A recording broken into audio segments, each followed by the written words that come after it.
أعوذ بالله من الشيطان الرجيم بسم الله الرحمن الرحيم الحج أشهر معلومات فمن فرض فيهن الحج فلا رفث ولا فسوق ولا جدال في الحج وما تفعلوا من خير يعلمه الله وتزودوا فإن خير الزاد التقوى واتقون يا أولي الألباب صدق الله العظيم وقال النبي صلى الله عليه وسلم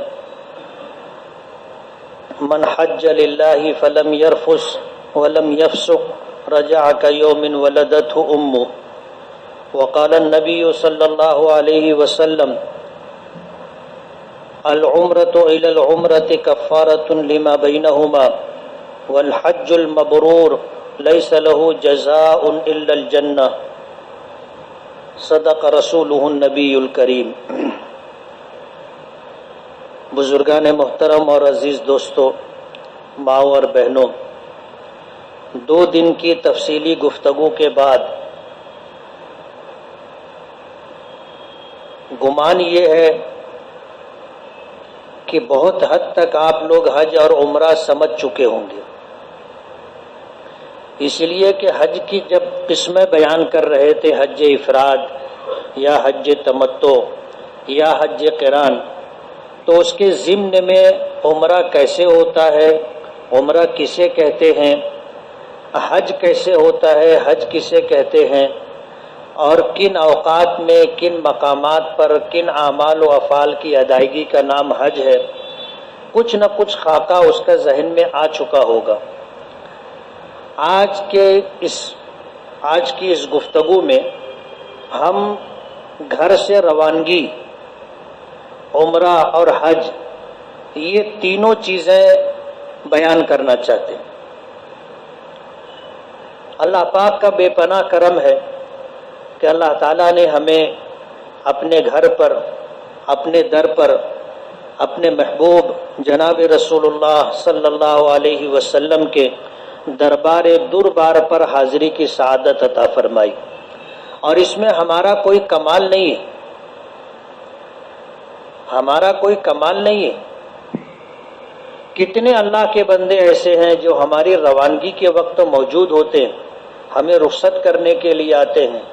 ان سادہ دل بندوں میں کتنے ایسے ہوں گے جو ہم سے زیادہ مقبول بارگاہ الہی ہوں گے، کتنے ایسے ہوں گے جن کا جسم یہاں ہوگا اور دل وہاں ہوگا، اور کتنے ایسے ہوں گے جو اپنی نیتوں کی وجہ سے، اپنے اخلاص کی وجہ سے اور اپنے اعمال کی وجہ سے ہم سے افضل ہوں گے۔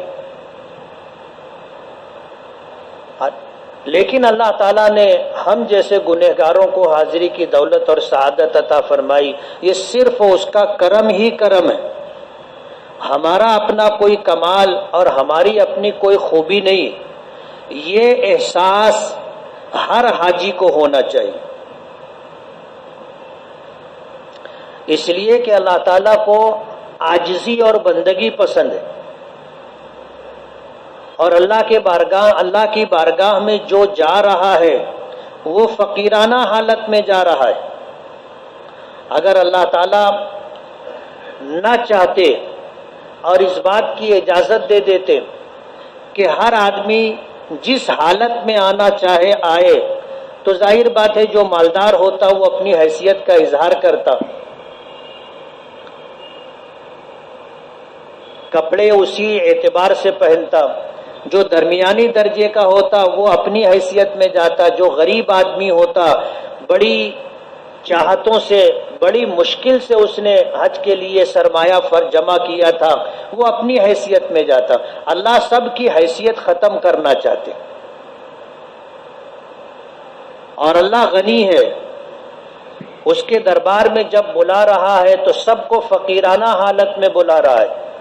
پہلے دن میں نے جو گفتگو رکھی تھی کہ اللہ تعالیٰ نے جتنی عبادتیں رکھی ہے، ان عبادتوں کا مقصد یہ ہے کہ انسانی زندگی سے تکبر اور غرور کا خاتمہ ہو جائے، اس کے دل سے یہ بات نکل جائے کہ میں کچھ ہوں،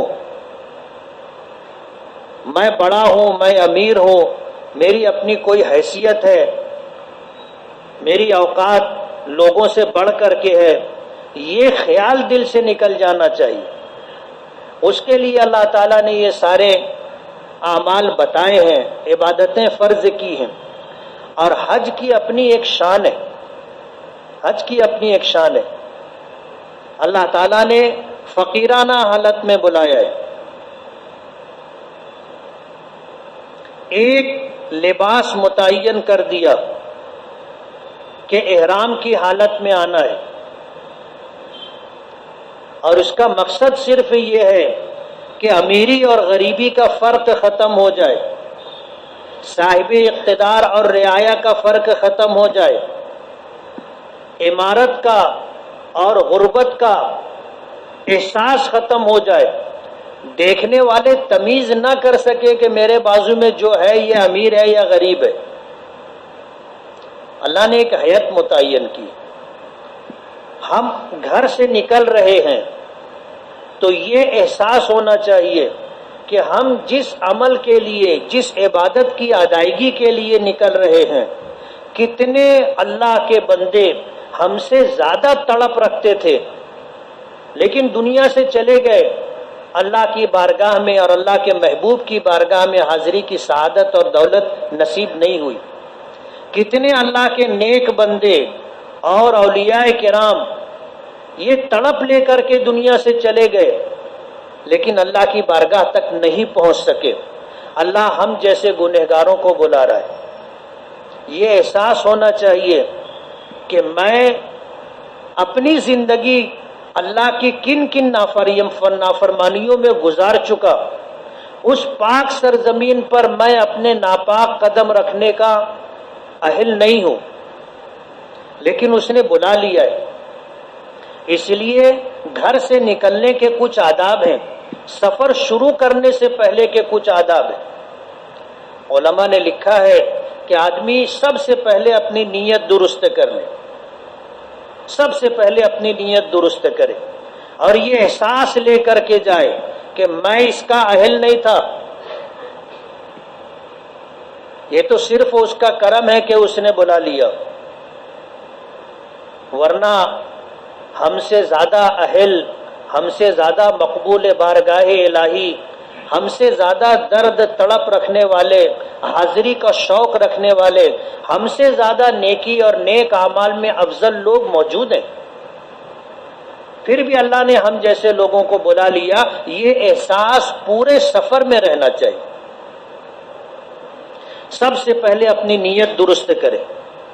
ہم کوئی سیر و تفریح کے لیے نہیں جا رہے، کوئی کاروبار کے لیے نہیں جا رہے، ہم تو اللہ کو راضی کرنے کے لیے جا رہے ہیں، اور حج اور عمرے کی ادائیگی صرف اور صرف اللہ کی رضا کے لیے۔ حاجی کہلانے کا شوق نہیں ہے، لوگ ہم کو حاجی کہے، ہماری یہ نیت نہیں ہونی چاہیے۔ ہماری نیت نہیں ہے، لوگ کہتے ہیں تو کہتے رہیں، وہ لوگوں کا عمل ہے، ہم اس کے جواب دے نہیں ہیں، لیکن اگر ہماری نیت یہ ہوگی کہ لوگ ہم کو حاجی بولے، لوگ ہم کو حاجی سمجھیں اور لوگ ہمارے نام کے ساتھ حاجی کا لفظ لکھیں، تو ظاہر بات ہے پھر یہ نیت خالص نہیں رہی۔ اس کو ریا اور سمعہ کہتے ہیں۔ ریا کے معنی لوگوں کو دکھانا اور سمعہ کے معنی لوگوں سے اپنی تعریف سننا، لوگ کہے حاجی صاحب، یہ سمعہ ہے۔ اور حدیث پاک میں آتا ہے کل قیامت کے دن اللہ کے بندے جب اللہ کی بارگاہ میں پہنچیں گے تو اس وقت جب اللہ کی بارگاہ میں پہنچنے کے بعد اعمال پیش کیے جائیں گے تو ان اعمال کے تعلق سے سوال ہوگا، پوچھا جائے گا کہ کس نیت کے ساتھ تم نے یہ عمل کیا تھا؟ اگر لوگوں کو دکھانے کے لیے کیا تھا تو لوگوں نے دیکھ لیا، اب تمہارا یہاں کچھ نہیں ہے، اور لوگوں سے اپنی تعریف سننے کے لیے کیا تھا تو دنیا میں ہم نے لوگوں سے تعریف کروا دی تھی، تمہاری جو نیت تھی وہ پوری ہو چکی، اب تم کو کچھ ملنے والا نہیں ہے۔ من سمع سمع اللہ بہ، حضور نے فرمایا جو آدمی ریاکاری کے لیے، جو آدمی اپنی تعریف سننے کے لیے کوئی عمل کرے گا تو اللہ تعالیٰ دنیا میں وہ کروا دیں گے، لوگ دیکھ بھی لیں گے، لوگ تعریف بھی کر دیں گے، اور جب کل قیامت کے دن اللہ کی بارگاہ میں یہ عمل لے کر کے پہنچیں گے تو اس پر کوئی اجر و ثواب نہیں ملے گا۔ یہ کہہ دیا جائے گا کہ ان اعمال کو کرنے کے مواقع پر تمہاری جو نیت تھی وہ ہم نے پوری کر دی، لوگوں کو دکھانا چاہتے تھے ہم نے دکھلا دیا، لوگوں سے تعریف سننا چاہتے تھے ہم نے تعریف کروا دی، اب تم کو کچھ ملے گا نہیں، الٹا ہم سے مواخذہ ہوگا کہ پیسے تو ہم نے دیے تھے، مال ہم نے دیا تھا، صحت ہم نے دی تھی، سفر کی سہولتیں آسانیاں ہم نے مہیا کی تھی، تم نے دوسروں کے لیے کیوں کیا؟ اس پر مواخذہ ہو جائے گا۔ نیکی اور ثواب تو ملنا دور کی بات، حج عمرے پر اللہ اس کے رسول کے وعدے پورے ہوں یہ تو الگ بات، الٹا گردن پھنس جائے گی، مواخذہ اور پکڑ ہو جائے گی۔ اس لیے گھر سے روانگی سے پہلے اپنی نیت درست کر لیں کہ ہم کسی کو دکھانے کے لیے، اپنی تعریف سننے کے لیے یہ عمل نہیں کر رہے ہیں۔ اللہ کی بارگاہ میں اس بات کا احساس ہو، اس بات کا اظہار ہو کہ اللہ میں یہ عمل صرف تیری رضا کے لیے کر رہا ہوں، میری نیت کی حفاظت فرما شیطانی وساوس سے اور ایسی نیتوں سے، خیالات سے جس سے اعمال برباد ہو جاتے ہیں، میری حفاظت فرما۔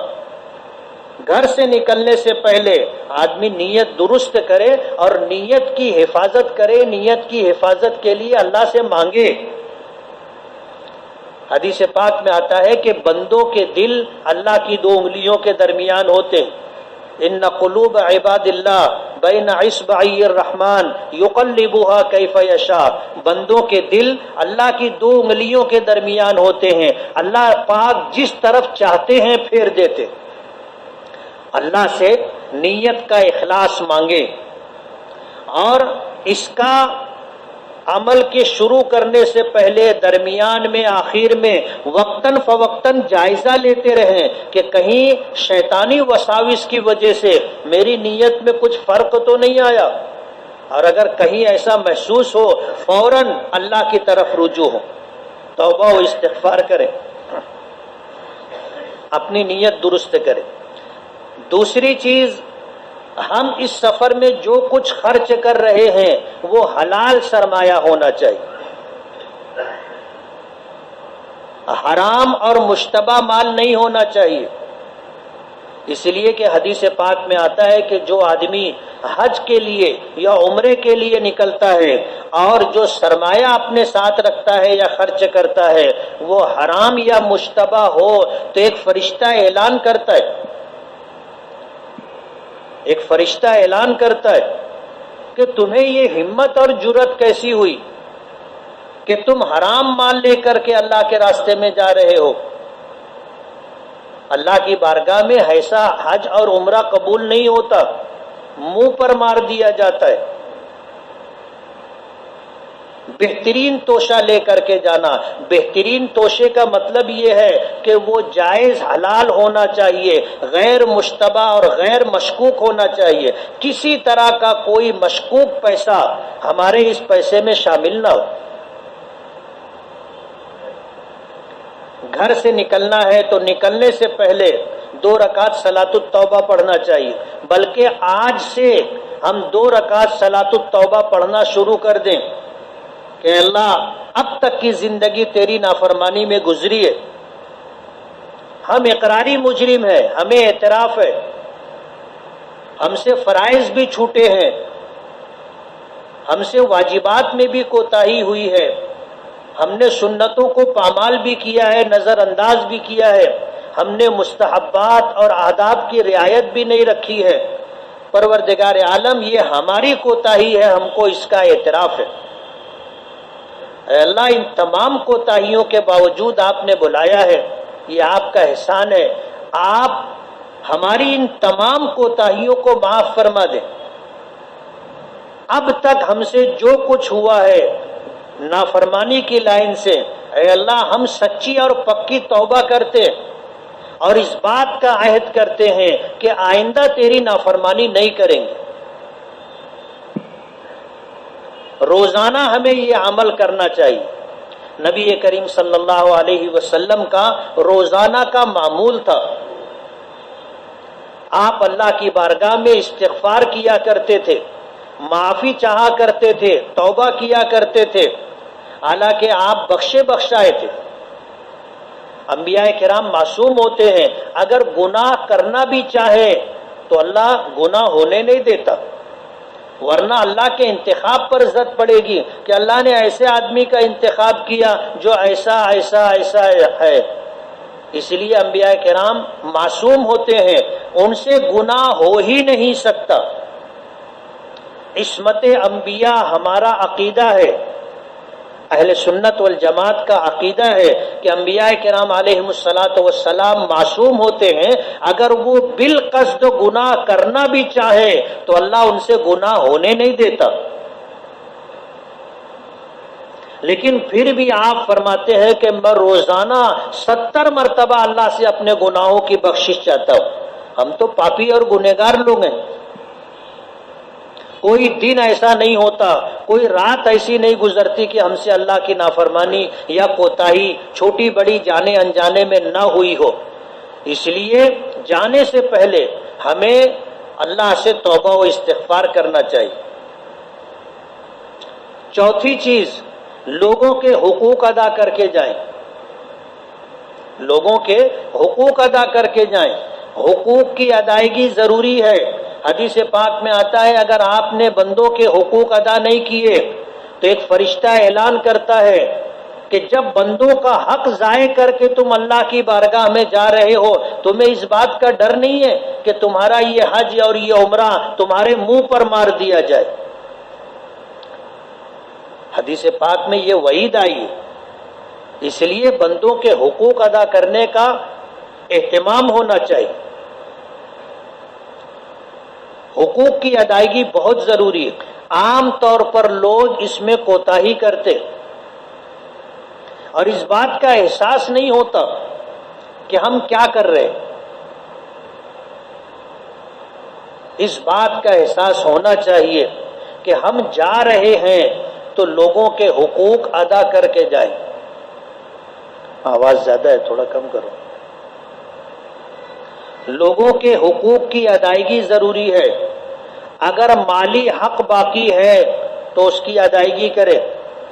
اگر مالی حق ہم نے ادا کر دیا، ہم پر کوئی مالی حق نہیں ہے، تو کم سے کم جن کے حق میں ہم سے کچھ کوتاہی ہو گئی، ہم نے کسی کو گالی دی تھی، کسی کو برا بھلا کہا تھا، کسی کی غیبت کی تھی اور کسی کی چغلی کھائی تھی، کسی کو نقصان پہنچانے کی ہم نے سازش کی تھی، ایسے تمام لوگوں سے مل کر کے معافی تلافی کر لینا چاہیے۔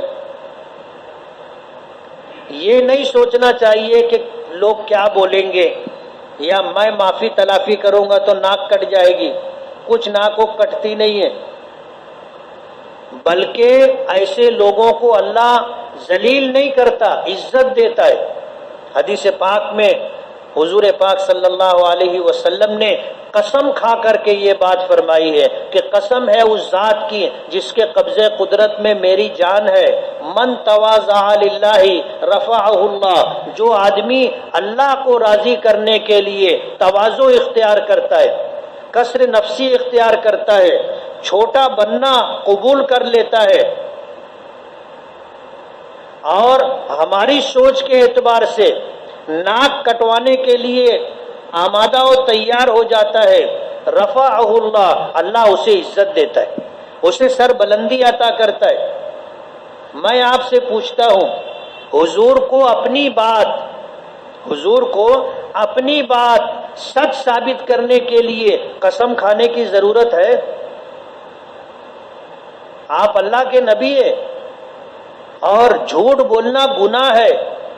نبی کی بات کبھی غلط اور جھوٹ نہیں ہو سکتی، لیکن اس کے بعد بھی حضور قسم کھاتے ہیں، اور قسم بھی کیسی کہ اس ذات کی قسم جس کے قبضے قدرت میں میری جان ہے۔ تواضع اختیار کرنے والوں کو اللہ عزت دیتا ہے.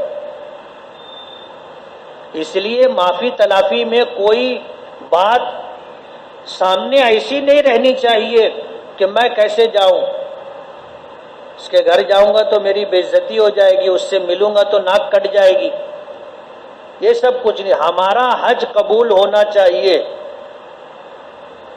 اور آج بھی الحمدللہ سماج میں یہ بات ہے کہ بڑے سے بڑا دشمن بھی اور بڑے سے بڑا نقصان پہنچانے والا شخص بھی اگر دروازے پر پہنچ جاتا ہے، گھر پہنچ جاتا ہے، تو لوگ اس کا احترام کرتے.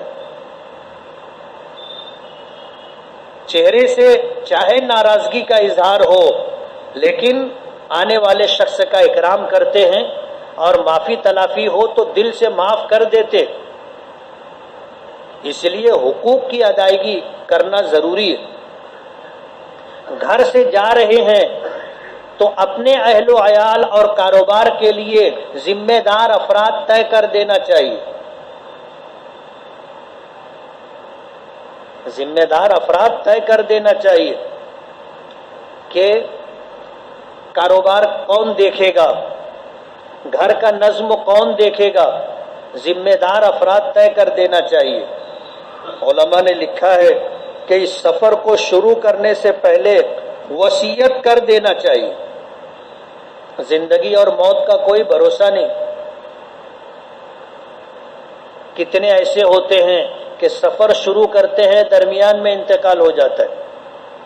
مکہ پہنچ جاتے ہیں، حج آنے سے پہلے انتقال ہو جاتا. کتنے ایسے ہوتے ہیں کہ حج کے دوران ان کا انتقال ہو جاتا ہے، اور کتنے ایسے ہوتے ہیں کہ حج کے بعد ان کا انتقال ہو جاتا ہے. کسی کے مکے میں تدفین ہوتی ہے، کسی کے مدینے میں تدفین ہوتی ہے. تو وصیت کر کے جانا چاہیے کہ میری یہ وصیت ہے کہ میرا انتقال ہو جائے تو میرا ترکہ شریعت کے مطابق تقسیم کرنا. جس آدمی کے ہاتھ میں کاروبار ہے، جو آدمی پراپرٹی پر قابض ہے، وہ اپنے دوسرے بھائیوں کو اور بہنوں کو ان کے حق سے محروم نہ کرے. یہ میری وصیت ہے کہ ہر ایک کو اس کا پورا پورا حق ملنا چاہیے. وصیت لکھ کر کے جائیں، وصیت کر کے جائیں. کیا معلوم ہماری مٹی اگر وہیں کی ہو تو ہم وصیت کر دیں گے، ہماری ذمہ داری پوری ہو جائے گی. اب وہ ذمہ دار ہوگا جن کے لیے ہم نے وصیت کی ہے. اگر وہ ہماری وصیت پوری نہیں کرے گا، کل اللہ کی بارگاہ میں وہ پکڑا جائے گا. ہم وصیت کر دیں گے، ہماری پکڑ نہیں ہوگی.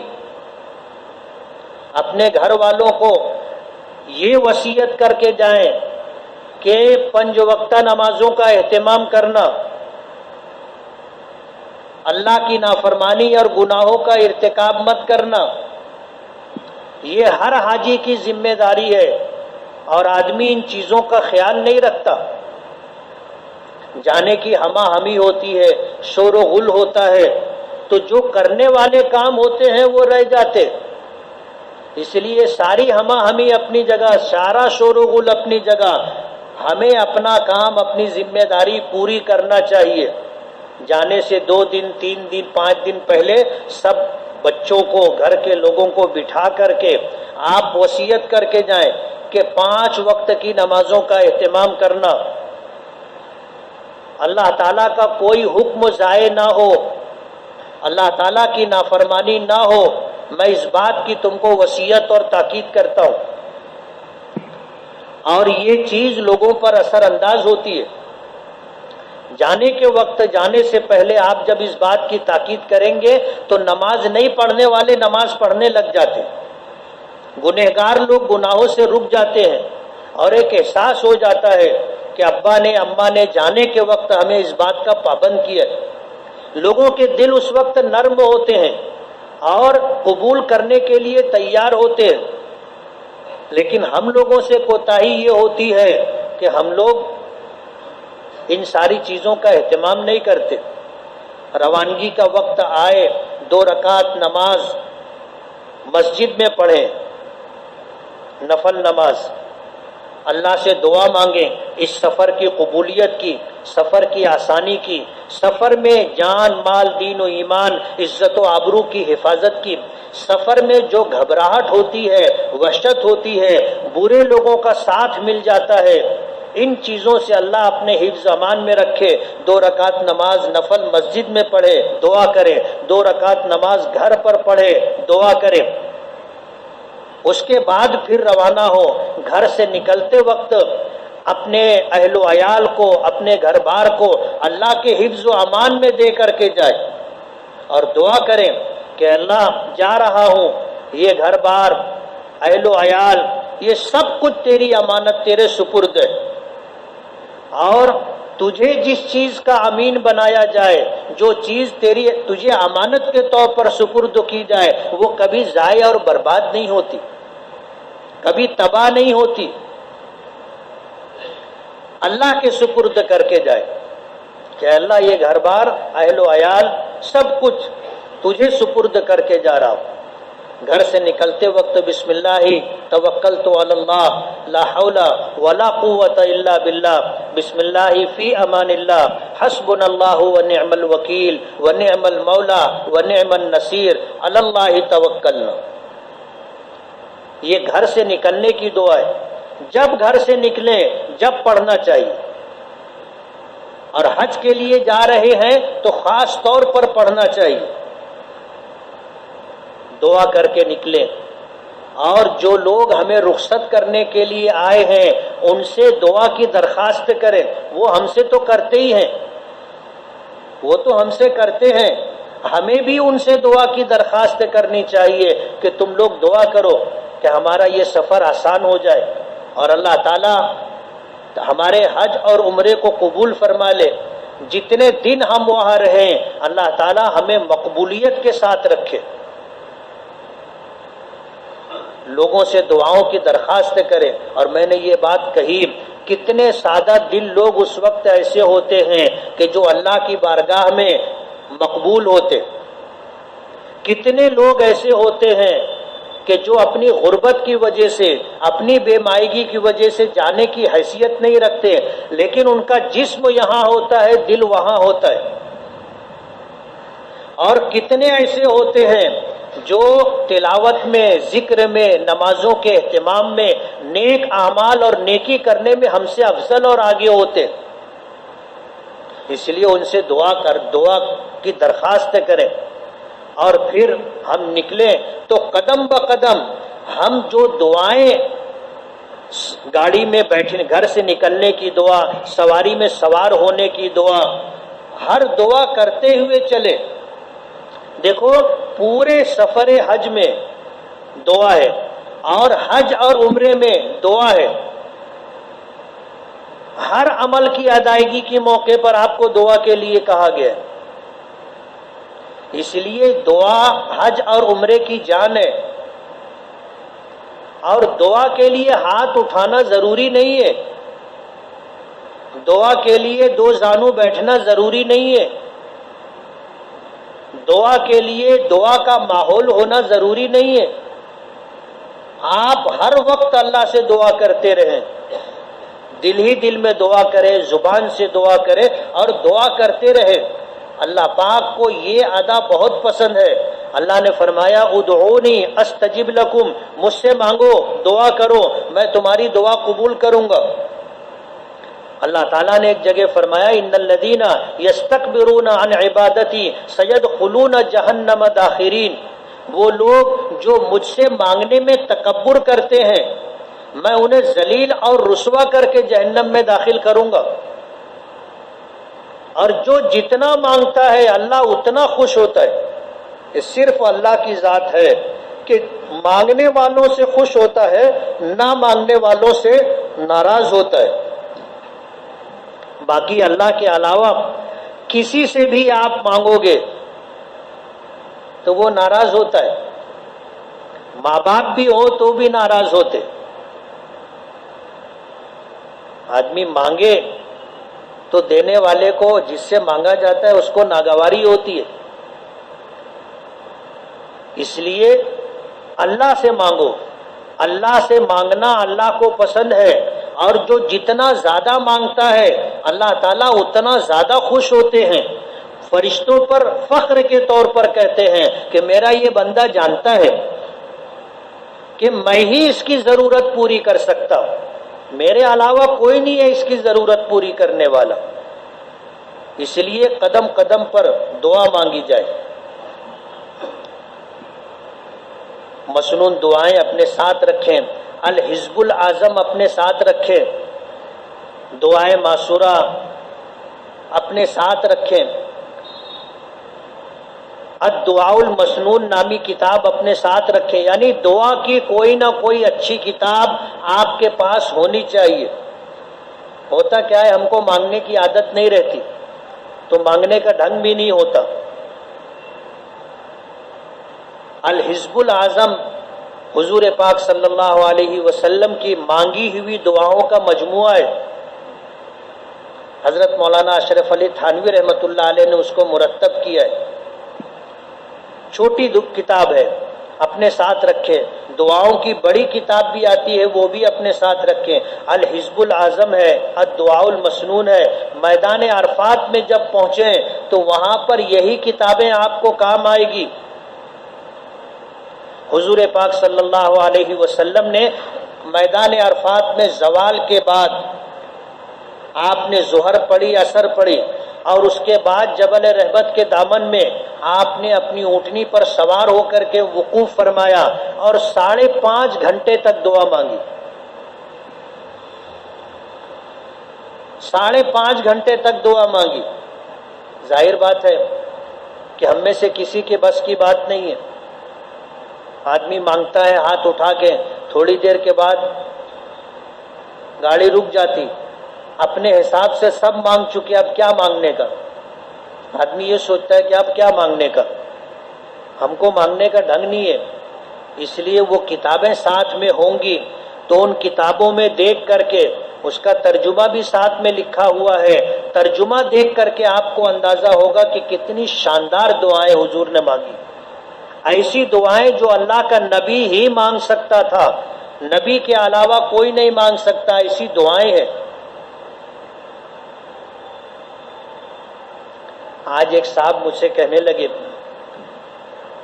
کہ ایک دعا میں نے سنی، اس میں ایک جملہ یہ تھا کہ اللہ میری زندگی کی بہترین روزی آخر عمر میں مقدر فرما.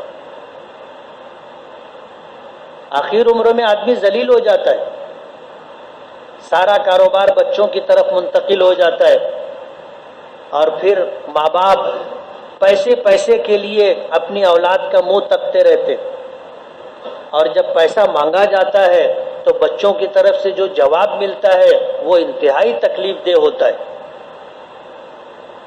حضور نے دعا مانگی کہ اللہ میری زندگی کی بہترین روزی آخر عمروں میں مقدر فرما. آپ نے لوگوں کو دیکھا ہوگا جوانی میں اور ادھیڑی میں بڑے کر و فر کے ساتھ رہتے ہیں، لیکن جب بڑھاپا آتا ہے تو پھر گھر میں کوئی عزت نہیں رہتی. گھر میں رہے تو گھر والے بولتے کہا دن بھر گھر میں رہا تو مسجد میں جاوا کرو.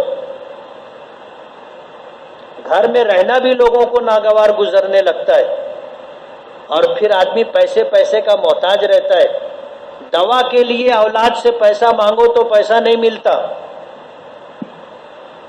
تو حضور نے جو دعائیں مانگی ہیں وہ دعا نبی ہی مانگ سکتا تھا، جس کو اللہ کی ذات پر، اللہ کی قدرت پر، اللہ کے خزانے پر پورا یقین اور علم کہ اللہ کتنی قدرت والے اور اللہ کے خزانے میں کیا ہے نبی کو معلوم. اس لیے یہ کتابیں اپنے ساتھ رکھیے، آج سے معمول بنائیے، آپ کتابیں دیکھتے رہیے. تو قدم بقدم دعاؤں کا اہتمام. کل احرام کے تعلق سے تفصیلات سامنے آ چکی.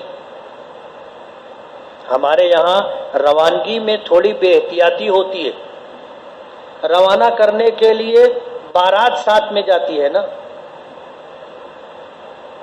جب آتے ہیں تو جانے کے لیے، لینے کے لیے لوگوں کا ہجوم جمع ہوتا ہے. اس میں احتیاط ضروری ہے، احتیاط ضروری ہے. بہت زیادہ اہتمام نہیں کرنا چاہیے. گھر والوں کو سمجھنا چاہیے کہ جانے والے جا رہے ہیں، یہیں سے ان کو فی امان اللہ کہہ کر کے روانہ کر دے. بمبئی تک دھکا کھانے کی ضرورت نہیں. جو لوگ جاتے ہیں نہ بیٹھنے کا ٹھکانہ ہوتا ہے، نہ لیٹنے کی جگہ ہوتی ہے. کتنی خواتین کو دیکھا کہ اپنے ساتھ دودھ پیتے بچوں کو لے جاتی ہیں، دودھ پلانے کے لیے بھی جگہ نہیں رہتی، وہی سڑک پر ایئرپورٹ پر بیٹھ کر کے لوگوں کے سامنے دودھ پلاتی.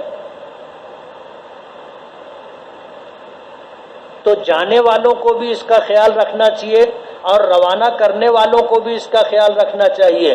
ہم نے تو یہ دیکھا کہ جانے والے جو لوگ ہوتے ہیں یہ طے ہو جاتا ہے کہ آدھا گھر پہنچانے جائے گا اور آدھا گھر لینے جائے گا،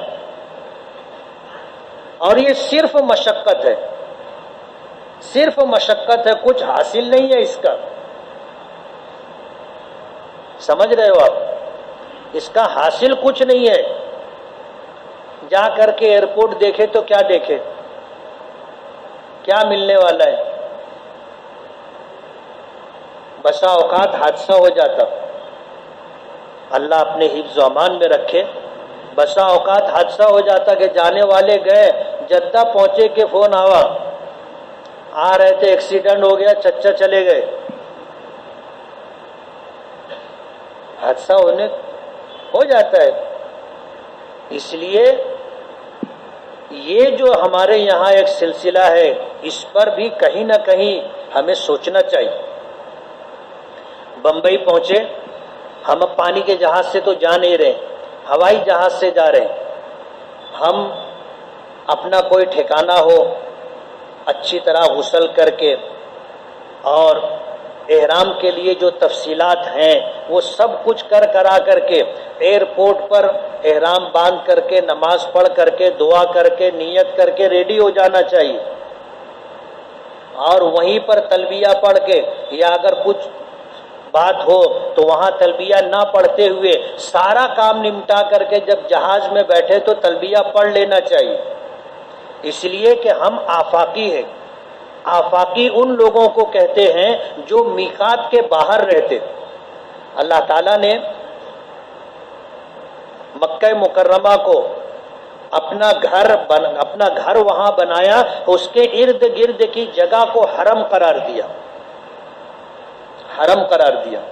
ایک حد تک حرم ہے، پھر حرم ختم ہوتا ہے، وہاں سے ہل شروع ہوتا ہے اور وہ میقات تک رہتا ہے، اور میقات کے بعد پھر آفاق شروع ہو جاتا ہے. ہم لوگ آفاقی ہیں، میقات کے باہر رہنے والے.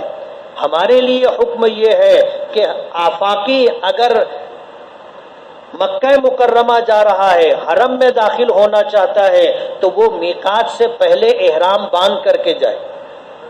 اس لیے ہم جب یہاں سے نکلتے ہیں بمبئی سے تو 2 گھنٹہ 2.5 گھنٹے کے سفر کے بعد یلملم پہاڑی آتی ہے جو ہندوستان کی طرف سے جانے والوں کے لیے میقات ہے. اس سے پہلے ہم کو نیت کرنا، تلبیہ پڑھنا ضروری ہے. اس لیے بمبئی سے پڑھ کر کے پوری طرح ریڈی ہو کر کے چلے. 2-3 سال پہلے میرے ساتھ سفر حج میں میاں بیوی تھے. ہم لوگ آزاد ویزے سے گئے تھے، وہ بھی آزاد ویزے سے تھے. جب ہم لوگ جدہ ایئرپورٹ پر اترے تو وہ دونوں میاں بیوی تھوڑا ایسا کنارے جا کے کھڑے ہو گئے. مالیگاؤں کے تھے. تھوڑا ایسا کنارے جا کے کھڑے ہو گئے اور ایسے ہاتھ رکھ کے انتہائی پریشانی کے عالم میں تھے. تو میں نے ان سے پوچھا کہ کیا بات ہوگی، کوئی تکلیف ہے کیا، کوئی بات ہے؟ بولے ہم لوگ تلبیہ نہیں پڑھے. ہم لوگ تلبیہ نہیں پڑھے. اب آپ بتاؤ. اب جدہ پہنچنے کے بعد ان کو یاد آیا کہ ہم نے تلبیہ نہیں پڑھا، تو احرام تو شروع نہیں ہوا. بغیر احرام کے میقات کراس کر کے آئے، ان پر دم واجب ہو گیا. اب دم کی تلافی کے لیے واپس میقات پر جانا ضروری ہے اور یہ جا نہیں سکتے، دم لازم ہو گیا. اب اس کے لیے ضروری ہے کہ وہ دم بھی دیویں اور اس عمرے کی قضا بھی کرے. سمجھ رہے ہو آپ؟ اس لیے جہاز میں بیٹھتے ہی یا بیٹھنے سے پہلے ہی سب کچھ مکمل کر لیں. ایسا نہ ہو کہ ہم جہاز میں بیٹھیں اور الجھن میں تلبیہ پڑھنا بھول جائیں اور پھر جو ہے یہاں سے یہ کہنے کے لیے 4-5 گھنٹے کا سفر ہے، لیکن گھر کی روانگی سے پہلے جو بے آرامی رہتی ہے، 2 دن کی بے آرامی رہتی ہے، اور پھر سفر کی تھکان ہوتی ہے، ایئرپورٹ پر جو ہے 4-5 گھنٹے کی جو ہے مشقت ہوتی ہے، پھر وہاں سے جہاز میں آدمی بیٹھتا ہے تو انتہائی تھکا ہوا ہوتا ہے، آنکھ لگ جاتی ہے. آنکھ لگ گئی، آپ نے تلبیہ نہیں پڑھا اور میقات کراس کر گئے، دم واجب ہو جائے گا اور پورے سفر کا مزہ ختم ہو جائے گا. اس لیے احرام باندھ کر کے ریڈی ہو کر کے نیت کر کے دعا کر کے تلبیہ پڑھ کر کے جہاز میں بیٹھ جائیں. اور جب تلبیہ پڑھا ہے تو اب یہ تلبیہ پڑھتے رہے، تلبیہ پڑھتے رہے. مرد حضرات آواز کے ساتھ پڑھیں، مائیں اور بہنیں بغیر آواز کے پڑھیں. حدیث پاک میں آتا ہے کہ الحج والسج، حضور نے فرمایا بہترین حج وہ ہے جس میں خوب تلبیہ پڑھا جائے اور جس میں قربانی زیادہ سے زیادہ کی جائے.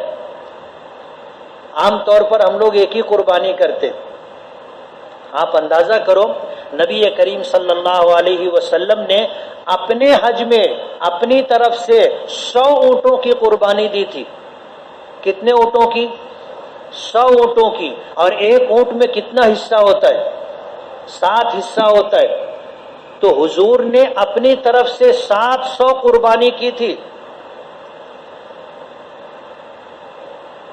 حضور نے فرمایا بہترین حج جس میں کثرت سے تلبیہ پڑھا جائے، جس میں زیادہ سے زیادہ قربانی دی جائے.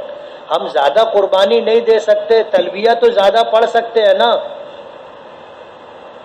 کہ تلبیہ پڑھنے میں بھی پیسہ لگے گا.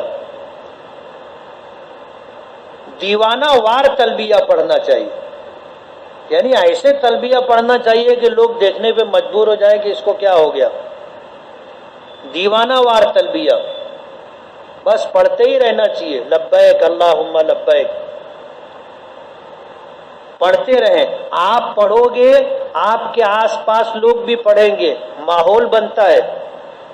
چپ رہو گے تو سب چپ رہتے، کوئی پڑھتا ہوتا نہیں. لیکن ایک آدمی پڑھتا ہے آواز کے ساتھ، لوگ بھی پڑھنے لگ جاتے. اس لیے ذرا بھی تلبیہ پڑھنے میں ذرا بھی شرم و حیا نہیں ہونی چاہیے، دبا کے تلبیہ پڑھنا چاہیے. پڑھیں گے نا؟ جتنا کثرت سے تلبیہ پڑھیں گے حج ہمارا اتنا زیادہ بہترین ہوگا، اللہ کی بارگاہ میں مقبول ہوگا. نہ معلوم اس کے بعد حج کا موقع ملے نہ ملے، ہمیں پتہ نہیں ہے. آج اللہ نے موقع دیا ہے، اسی کو اول و آخر سمجھ لینا چاہیے، ساری کسر اسی میں پوری کر لینا چاہیے. اس کے بعد اللہ بلائے وہ نفع کا. یہ ہمارا فرض حج ہے، زیادہ تر لوگوں کا فرض حج ہوگا، تو یہ ہمارا فرض حج ہے. اس میں پہلا حج ہے، شاندار اتنا ہونا چاہیے کہ ہم کو بھی اطمینان رہے کہ ہاں ہم نے حج کیا ہے. جدہ پہنچو گے، جدہ پہنچنے کے بعد انتظامی لائن سے آدمی کو پاسپورٹ کی انکوائری ہے، امیگریشن ہے، کسٹم ہے، یہ سب کچھ ہوتا ہے. اس کے بعد جدہ ایئرپورٹ پر ہندوستانیوں کے لیے الگ علاقہ ہوتا ہے، پاکستانیوں کے لیے الگ ہوتا ہے، ہر ملک سے آنے والے لوگوں کے لیے الگ الگ ہوتا ہے. ہم ہندوستانی ہیں، ہم کو کہاں رہنے کا؟ جو حصہ ہندوستانیوں کے لیے طے ہے وہاں پر ہندوستان کا جھنڈا لگا ہوتا ہے، وہیں جا کر کے آپ بیٹھیں. آپ کا سامان آپ کے ساتھ نہیں جائے گا، تھوڑا سا آگے پیچھے ہو جاتا ہے. آپ کو سامان اٹھانے نہیں دیں گے. حمال ہوتے ہیں، گاڑی ہوتی ہے، وہ سب حاجیوں کا سامان ایک ٹرالی پر یا دوسری 2-4 ٹرالی پر لاد لیتے ہیں اور لے جا کر کے جہاں ہندوستانی لوگ ہیں وہیں پر سارا سامان اتار دیتے. اب آپ کو جانا ہوگا، اس سامان میں سے اپنا سامان ڈھونڈ کر کے نکالنا ہوگا. سمجھ رہے ہو؟ سب کا سامان مل جاتا ہے، گم نہیں ہوتا. گم اس کا ہوتا ہے جس کو ڈھونڈنے کا ڈھنگ نہیں رہتا. چوری نہیں ہوتا، اس لیے کہ باہر سے کوئی آ نہیں سکتا۔ اور حج پر لوگ ہیں، لوگ اپنا سامان ڈھونڈتے، تمہارا سامان بیگ لے جا کر کیا کریں گے؟ اس لیے گم اس کا سامان ہوتا ہے جو کوتاہی کرتا ہے۔ آپ کا سامان یہاں سامان اترا ہوگا، وہاں اترا ہوگا، وہاں اترا ہوگا، 3-4 جگہ پر، سب جگہ جا کر کے ڈھونڈنے کا، اور سب کا سامان مل جاتا ہے۔ سامان میں کچھ نشانی لگانے کا، ہری چندی باندھنے کا، سفید چندی باندھنے کا، ایسا کچھ باندھ کر کے نمایاں طور پر ہو جائے کہ بھئی یہ اپنا بیگ ہے۔ ورنہ کیسا ہے، آپ کی بیگ کی طرح دوسرے لوگوں کا بھی بیگ رہتا نا۔ ہم لوگ جس دکان سے بیگ خریدے 10 لوگ اور بھی خریدے وہاں سے، ہم نے جیسا بیگ خریدا ویسے ہی بیگ انہوں نے بھی خریدا۔ اب اس پر نام تو لکھا ہے، ہر بیگ پر جا کے نام پڑھنے کا موقع نہیں رہتا، اس لیے الگ سے کچھ نشانی باندھنا چاہیے کہ دور سے دیکھ لے، بولے وہ لال ریبن باندھی ہے نا، وہی ہے اپنا، ڈھونڈنے میں آسانی رہتی۔ اپنا سامان ڈھونڈ لے، اور جہاں سب حاجی اکٹھا ہے وہیں پر رہے، اپنی دکان الگ سے نہیں لگانے کا۔ یاد رہے گی یہ بات، میں تجربے کی بات بول رہا ہوں۔ آپ سب کے ساتھ رہو گے تو آپ کے لیے روانگی آسان رہے گی۔ جہاں لوگ ہوتے ہیں، انتظامیہ کے لوگ آتے ہیں، آنے کے بعد سب کا پاسپورٹ جمع کرتے ہیں، اور 45-50 پاسپورٹ ایک بس کا، ایک بس میں 45 آدمی ہے، 45 پاسپورٹ لیں گے۔ تمہارا سامان کہاں ہے؟ سامان بتاؤ، سامان گاڑی پہ ڈال دیا جائے گا۔ پھر آپ کو لائن لگوائیں گے، اور لائن لگوانے کے بعد ایک لائن سے کھڑا کریں گے۔ بہت سارے لوگ اس میں نہ سیانے بنتے، لائن میں کھڑا کیے، تھوڑی دیر کھڑے رہنا بھاری پڑتا، یہاں سے نکل کے وہاں جا کے بیٹھ جاتے۔ اچھا وہ لوگ 10 مرتبہ گنیں گے، 1 2 3 4 5 ایسے گنیں گے۔ اب اس میں ایک کم ہو گیا تو یہ 40 کو رکھڑا دیں گے وہ۔ اس لیے جب لائن لگائے تو لائن میں ہی رہنے کا، وہاں سے نکل کے کہیں نہیں جانے کا، ادھر ادھر جا کر کے نہیں بیٹھنے کا، ورنہ آپ رہ جاؤ گے۔ وہ لوگ کسی دوسرے کو لے کر کے 45 کی گنتی پوری کریں گے اور روانہ کر دیں گے، آپ بیٹھے رہو گے تو بیٹھے رہو گے۔ سمجھ میں آ رہی بات؟ جہاں سب ساتھ میں ہوں گے وہی رہنے کا، اور جب پاسپورٹ جمع کرنے لگے تو پہلی فرصت میں اپنا پاسپورٹ ان کے حوالے کر دینے کا۔ سمجھ رہے ہو؟ تو جتنا آپ جلدی پاسپورٹ دو گے اتنا جلدی آپ کا سفر ہوگا جدہ سے مکہ کا۔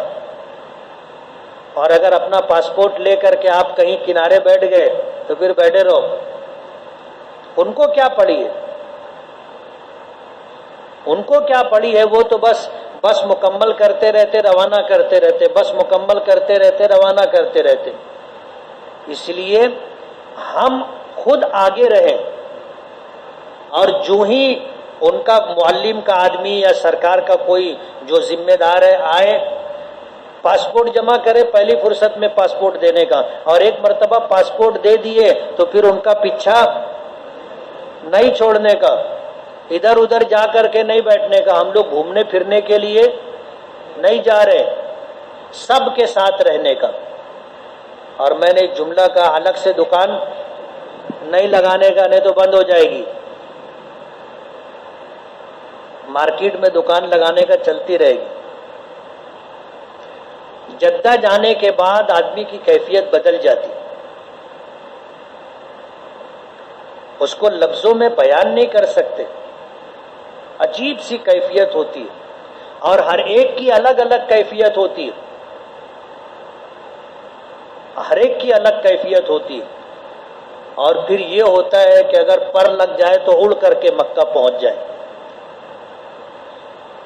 اس لیے جو ہے اس کو الفاظ میں تعبیر نہیں کر سکتے۔ ہر ایک کو جانے کی جلدی ہوتی ہے، لیکن کچھ لوگوں سے جانے کی جلدی تو ہوتی ہے، کوتاہی ہو گئی تو وہ رکھڑ جاتے۔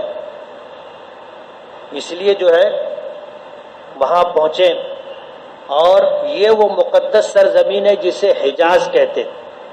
جدہ باب مکہ کہلاتا ہے، مکے میں داخل ہونے کا دروازہ۔ اللہ کا کرم ہے، اس نے ہم کو وہاں تک پہنچا دیا۔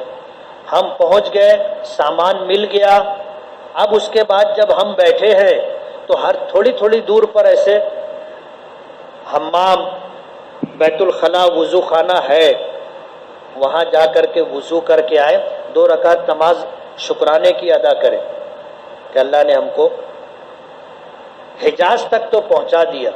دعا مانگے اللہ یہاں سے آسانی، سہولت اور قبولیت کے ساتھ مکہ مکرمہ پہنچا دے. بس سے آپ نکلیں گے، جو بھی کاروائی ہے وہ ہوتی رہے گی، اور یہ ساری کاروائی ڈرائیور کرتا رہے گا. آپ کو بس سے اترنا نہیں ہے. جدے سے روانگی سے پہلے آپ اپنی ضروریات سے فارغ ہو جائے، راستے میں کہیں آپ کو استنجے کے لیے اترنا نہ پڑے. سمجھ رہے ہو؟ جدے سے فارغ ہو کر کے بیٹھے. بعض لوگ ایسے ہوتے ہیں کہ بس جہاں رکی نیچے اترے. بعض لوگ کی عادت ہوتی ہے بس رکنے کا انتظار کرتے، بس رکی تو فوراً باہر نکلنے کے چکر میں رہتے. اسی لیے ڈرائیور کیا کرتا، جب اترتا تو تالا لگا کے اترتا. اب آپ بتاؤ، جیسے اس نے تالا لگا دیا، پاسپورٹ لے کے گیا، اس کی جو کاروائی ہے وہ کرنے کے لیے، آپ اگر جدہ سے روانگی سے پہلے فارغ ہو کر کے نہیں نکلے اور آپ کو پیشاب کی حاجت ہو گئی تو کیا کرو گے؟ سمجھ رہے ہو؟ اس لیے جب روانگی ہونے لگے تھوڑی دیر پہلے سب ضرورت سے فارغ ہو لینے کا. نبی کریم صلی اللہ علیہ وسلم نے مکے میں داخل ہونے سے پہلے غسل فرمایا تھا.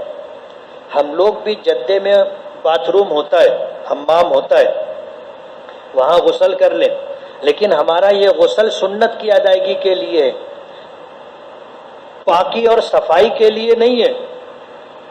اس لیے صرف بدن پر پانی بہا لیں. غسل کا جو مسنون طریقہ ہے، وضو کرنا، غرغرہ کرنا، ناک کے نرم حصے تک پانی پہنچانا اور پورے بدن پر پانی بہا لینا، مسلنا نہیں ہے. بال ٹوٹنے نہ پائے، صابن نہیں لگانا ہے. وہاں پر صابن ہوتا ہے، سرکار کی طرف سے انتظام ہوتا ہے، اور عموماً صابن خوشبودار ہوتا ہے. اور ہم لوگ جو ہے غافل ہوتے ہیں، بس وہ خوشبودار لے کر کے اچھی طرح ہاتھ دھو لیے، پھر آدمی صابن لگا رہتا ہے اور ایسے سوچنے لگ جاتا 300 ریال. سمجھ رہے ہو؟ اس لیے ہر وقت احرام کی پابندیوں کا احساس ہونا چاہیے. آپ کو اگر عادت ہے صابن استعمال کرنے کی، بغیر خوشبو کا صابن ملتا ہے، لیکن یہ اسی وقت استعمال کرے جب 2 نمبر کے لیے آپ جاتے. بیت الخلاء گئے، ہاتھ دھونے کی عادت ہوتی ہے، صابن سے دھو لینا چاہیے، لیکن بغیر خوشبو کا صابن ہونا چاہیے. نہانے کے لیے صابن استعمال نہیں کر سکتے. سنت کی ادائیگی کے لیے آپ جدہ میں غسل کر لیں کہ حضور نے مکے میں داخل ہونے سے پہلے غسل فرمایا تھا، ہم بھی سنت ادا کر رہے. اور اس طرح جب مکہ مکرمہ کی طرف آپ چلیں گے تو تقریباً 15 کلومیٹر یا 18 کلومیٹر پہلے شمشیہ ایک مقام آتا ہے. یہاں سے حدود حرم شروع ہوتا ہے. روڈ کے دونوں طرف جو ہے وہ کالم ہے، ستون ہے، اس پر لکھا ہوا ہے ھذا حد الحرم، بدایت الحرم، یہاں سے حرم کی ابتدا ہو رہی ہے. آپ کو دکھے گا ایسے کمانی بنی ہوئی ہے. اس لیے جدہ سے جاتے ہوئے جب حرم آئے تو حدود حرم میں داخل ہو تو دعا کریں، اللہم ان ھذا حرمک وحرم نبیک فحرم لحمی ودمی وعظمی علی النار.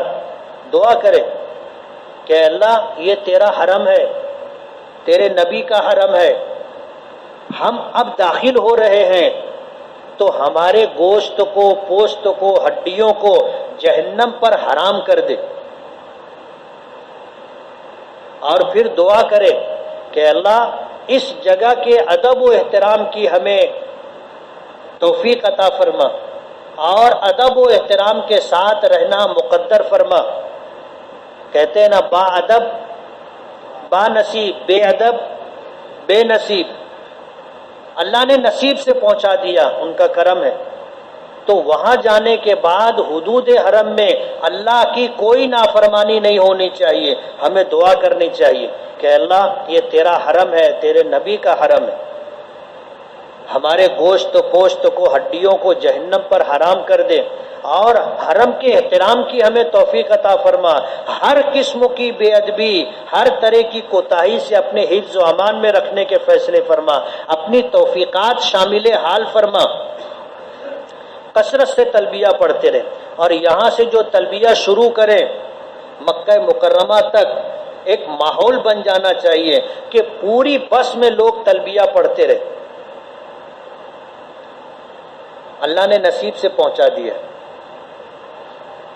اس کے بعد جب آپ پہنچیں گے تو جو کارروائی ہے وہ ہوگی. آپ کو پہلے لے جایا جائے گا معلم کی آفس پر، اور ایک ایک بس میں کئی معلم کے حاجی ہوتے، کئی معلم کے حاجی ہوتے. تو آپ کا جو معلم ہوگا، اور یہ جدہ پہنچنے کے بعد جدہ میں جو انتظامیہ ہوتی ہے وہ طے کرتی ہے کہ کس کو کس معلم کے پاس بھیجنا ہے، وہ طے کرتے، اپنے کو نہیں معلوم ہوتا. تو اس معلم کی آفس پر آپ لے جایا جائے گا. آپ کا پاسپورٹ معلم کو دیں گے، معلم کے لوگ آئیں گے. آنے کے بعد آپ کو کچھ چیزیں دیں گے. آپ کے ہاتھ میں پٹا دیں گے جس پر آپ کا نام، پاسپورٹ نمبر، معلم کا ایڈریس، معلم کا فون نمبر، یہ سب کچھ ہوگا. یہ ہاتھ میں آپ کو پہنائیں گے، آپ ہمیشہ پہنے رہے. نئی جگہ ہے، نیا مقام ہے، آدمی کو کچھ سمجھ میں آتا نہیں، ادھر سے جانے کا کہ ادھر سے جانے کا. تو وہ آپ کے پاس ہوگا، تو کسی جانکار کو آپ بتاؤ گے تو وہ دیکھ کر کے بتا دے گا. آپ گم ہو جاؤ گے تو اس کو دیکھ کر کے آپ کو معلم تک پہنچایا جائے گا. سمجھ رہے ہو؟ آپ کو کارڈ دیا جائے گا، جس بلڈنگ میں آپ کو ٹھہرایا جائے گا وہ بلڈنگ کا کارڈ آپ کو دیا جائے گا.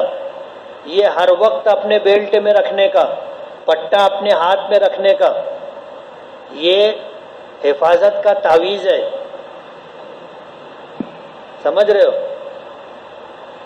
ہاتھ کا جو پٹا ہے یہ حفاظت کا تعویذ ہے، سیانے نہیں بننے کا، ورنہ آپ گم ہو جاؤ گے تو پریشان ہو جاؤ گے. اتفاق سے ایک مرتبہ ہم لوگ مغرب کے بعد نماز پڑھ کے حرم سے نکلے تو ادھیڑ عمر کے میاں بیوی آگے جا رہے تھے. میں نے دیکھا اور دیکھنے کے بعد اپنے ساتھی سے کہا کہ یہ مالیگاؤں کے لوگ ہیں. وہ ڈھیلا پیجامہ اور نیچے جو پھول بنا رہتا ہے یہ اپنے مالیگاؤں کی نشانی ہے. پرانی عورتیں ایسے ہی پہنتی. میں نے کہا مالیگاؤں کی. تو وہ بولنے لگا، بولے نہیں مالیگاؤں کے نہیں. بولے مالیگاؤں کے. ہم لوگ ان کے بازو سے گزرتے ہوئے مادری زبان میں بات کرنے لگے. پھر تب طے کب مل گئے، بس وہ دونوں فوراً متوجہ ہو گئے اور دیکھے، اور دیکھنے کے بعد وہ بولنے لگے اے بابو اے بابو. ہم لوگ رک گئے، کیا بات ہے؟ بولو کہاں بول رہے ہو؟ بولے ہم لوگ دونوں ہرا گئے.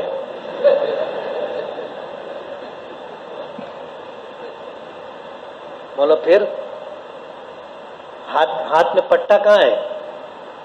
بولے پٹا تو کمرے میں رکھ کے آئے نا. اچھا بولو کارڈ وارڈ؟ بولے سب ہم ہی رکھ کے آئے. اب آپ بتاؤ ان کو کون ان کی بلڈنگ تک پہنچائے گا؟ ان کو معلوم نہیں، دوسرے لوگ کیسے لے کر کے جائیں گے؟ اچھا ان سے پوچھے گیا تمہارے معلم کا نام کیا ہے، معلم نمبر کیا ہے؟ کچھ نہیں معلوم. اب ہم لوگ ان لوگ کو چھوڑ بھی نہیں سکتے تھے. وہ بتانے لگے ہم لوگ صبح سے بھٹک رہے، صبح سے ہم لوگ آئے حرم اور ہم لوگ دونوں بچھڑ گئے اپنے ساتھیوں سے، اور ان کے پاس نہ کارڈ ہے نہ معلم کا دیا ہوا پٹا ہے، کچھ نہیں. اب ان کو آدمی پہنچائے تو کہاں پہنچائے؟ تب یہ ہوا کہ سامنے ایک معلم کا آفس تھا. ان دونوں کو سمجھایا کہ دیکھو ہم لوگ یہاں تم کو بیٹھائیں گے اور جا کر کے بولیں گے یہ تمہارے حاجی ہیں. وہ تم سے پوچھیں گے ہمارے حاجی، تو بولنا ہاں تمہارے حاجی ہیں. تو وہ بولنے لگے پھر بولو تم لوگ کو بیٹھاتے، ہم لوگ جا کر کے ہوٹل سے کھانا لے کر کے آتے، تم لوگ کو کھانا وانا کھلاتے، اس کے بعد پھر دیکھیں گے. وہاں لے گئے، جا کے بولے کہ یار یہ تمہارے حاجی ہیں، صبح سے گم ہو گئے تھے، یہ ان کو پہنچاؤ ان کی بلڈنگ تک. بولے آؤ آؤ آؤ آؤ، بیٹھا لیے. اس کے بعد پھر وہ نام پوچھے، نام پوچھنے کے بعد کمپیوٹر میں دیکھے تو ان کے یہ حاجی نہیں تھے. بولے نہیں ہمارے حاجی نہیں ہیں. ہم لوگ کھانا وانا لے کر کے آئے تو بولنے لگے یہ ہمارے حاجی نہیں ہیں. ہم نے کہا یار، میں ان سے پوچھا تمہارا معلم کون ہے؟ بولے یہی ہے.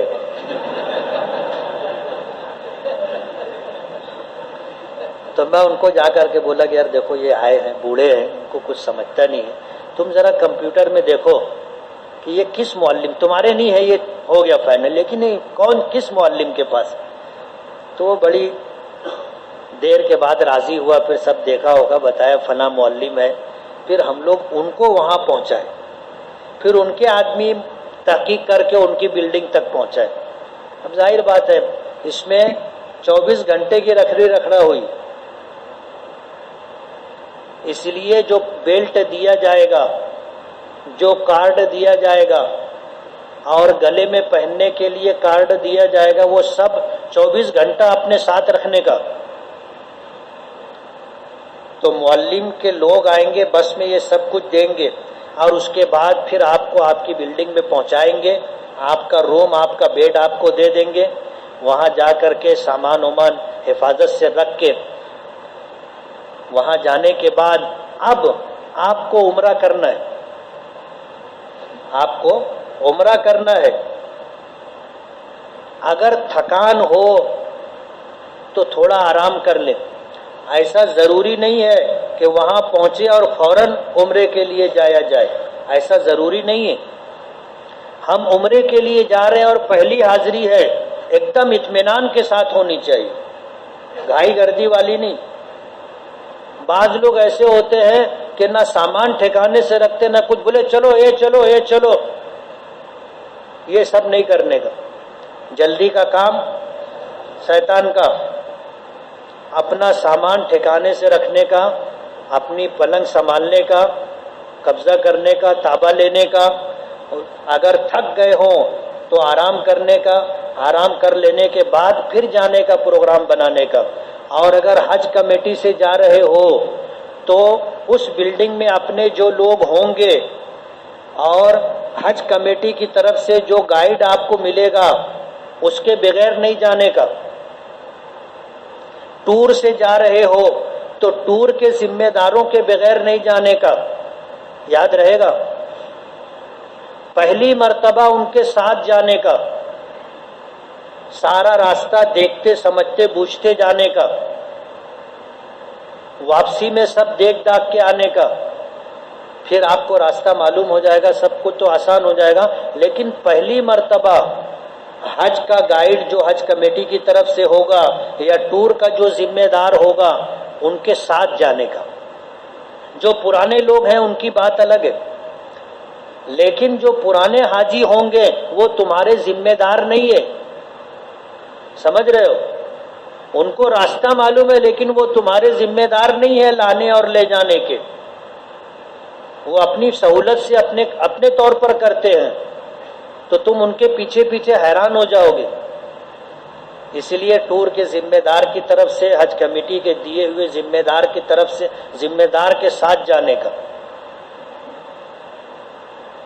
اور اس میں ہٹ کر کے کچھ کرنے کی کوشش نہیں کرنے کا. سمجھ رہے ہو؟ ہم لوگ ایک مرتبہ گروپ لے کر کے گئے، بلڈنگ کے سامنے اترے. تنہا ایک آدمی تھا بھیونڈی کا، عمر دراز آدمی تھا، 60-65 سال کی عمر تھی.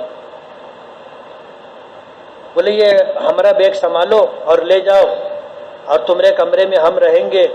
وہیں سے بولے میں عمرے کے لیے جا رہا. میں ان کو روکا، مانو بابا ادھر آؤ. کہاں جا رہے؟ بولے یہ میرا چوتھا سفر ہے. بولو ٹھیک ہے تمہارا چوتھا سفر ہے لیکن سب کے ساتھ رہو. نہیں مانا وہ آدمی. سب اٹھا کے اپنے ساتھی کو دے دیا اور حرم چلا گیا. اب حرم گیا تو واپس ہی نہیں آیا نا. اب مصیبت یہ تھی کہ آدمی ایک دوسرے کو 1 2 3 دن میں پھر ایک دوسرے کو پہچاننے لگتا ہے کہ ہاں یہ اپنے گروپ میں ہے، یہ اپنے گروپ میں ہے، یہ اپنے گروپ میں ہے. ابھی بمبئی سے نکلے، مکہ پہنچے. اب جہاز میں کون کس کا منہ دیکھتا ہے، بس میں کون کس کا منہ دیکھتا ہے. اب وہاں سے سیدھے وہ چلے گئے. تب وہ بڑے میاں کو کوئی پہچانتا بھی نہیں تھا نا، اور بڑے میاں بھی کسی کو نہیں پہچانتے تھے. وہ سب چھوڑ چھاڑ کے چلے گئے. اب ہم لوگ آخری تاریخوں میں گئے تھے حج کے قریب. رش پورا حرم بھرا ہوا تھا. عمرہ کر کے آ گئے. اور بڑے میاں گئے تو واپس نہیں آئے. اب آدمی ڈھونڈے تو کس کو ڈھونڈے؟ جس کو پہچانتا ہوگا اس کو ڈھونڈے گا نا کہ بھئی یہ محمد علی ہے، اس کی شکل آدمی پہچانتا ہے تو اس کو جا کر کے ڈھونڈ کے لائے گا. اب جس کو پہچانتا ہی نہیں ہے اس کو بھیڑ میں آدمی کس کو ڈھونڈے گا؟ اس لیے وہ گئے تو گئے. حج کا دن آ گیا، حج کے لیے چلے گئے، وہ آدمی واپس نہیں آیا. حج کر کے آ گئے، وہ آدمی واپس نہیں آیا. لیکن ہم لوگ ٹور والے جو ہے، ہم لوگوں نے ان کی تصویر جو ہمارے پاس ریکارڈ میں ہوتی ہے اس کو دیکھتے رہے، اور اس آدمی کو بھی ہم لوگ دیکھتے رہے. لوگوں کو بھی بتایا کہ بھئی یہ دیکھو ان کا فوٹو ہے. یہ ایک جگہ مجھ کو ایسا لگا کہ یہ وہی آدمی ہوں گے. حرم کے قریب روڈ کے کنارے ایک دم تباہ حال کھڑے. اب 8-10 دن میں احرام کی کیا حالت ہو گئی ہوگی آپ سمجھ لو. نہ کھانا نہ ٹھکانا. تو آدمی تو ڈھلتی عمر کے اندر ایسے ہی کمزور ہو جاتا ہے. ایک دم بری حالت تھی. مجھ کو ایسا لگا کہ یار یہ آدمی ہونا چاہیے، شکل ملتی جلتی ہے. میں گیا ان سے پوچھا کہ یار تم فلاں آدمی ہو؟ بولے ہاں میں وہی. مونو بھیونڈی کے؟ بولے ہاں. مل گئے. کب ملے؟ حج کے بعد. اکیلے تھے تو کوئی ان کا پرسان حال بھی نہیں تھا، اور وہ واپس اپنی بلڈنگ پر آ نہیں پائے تھے.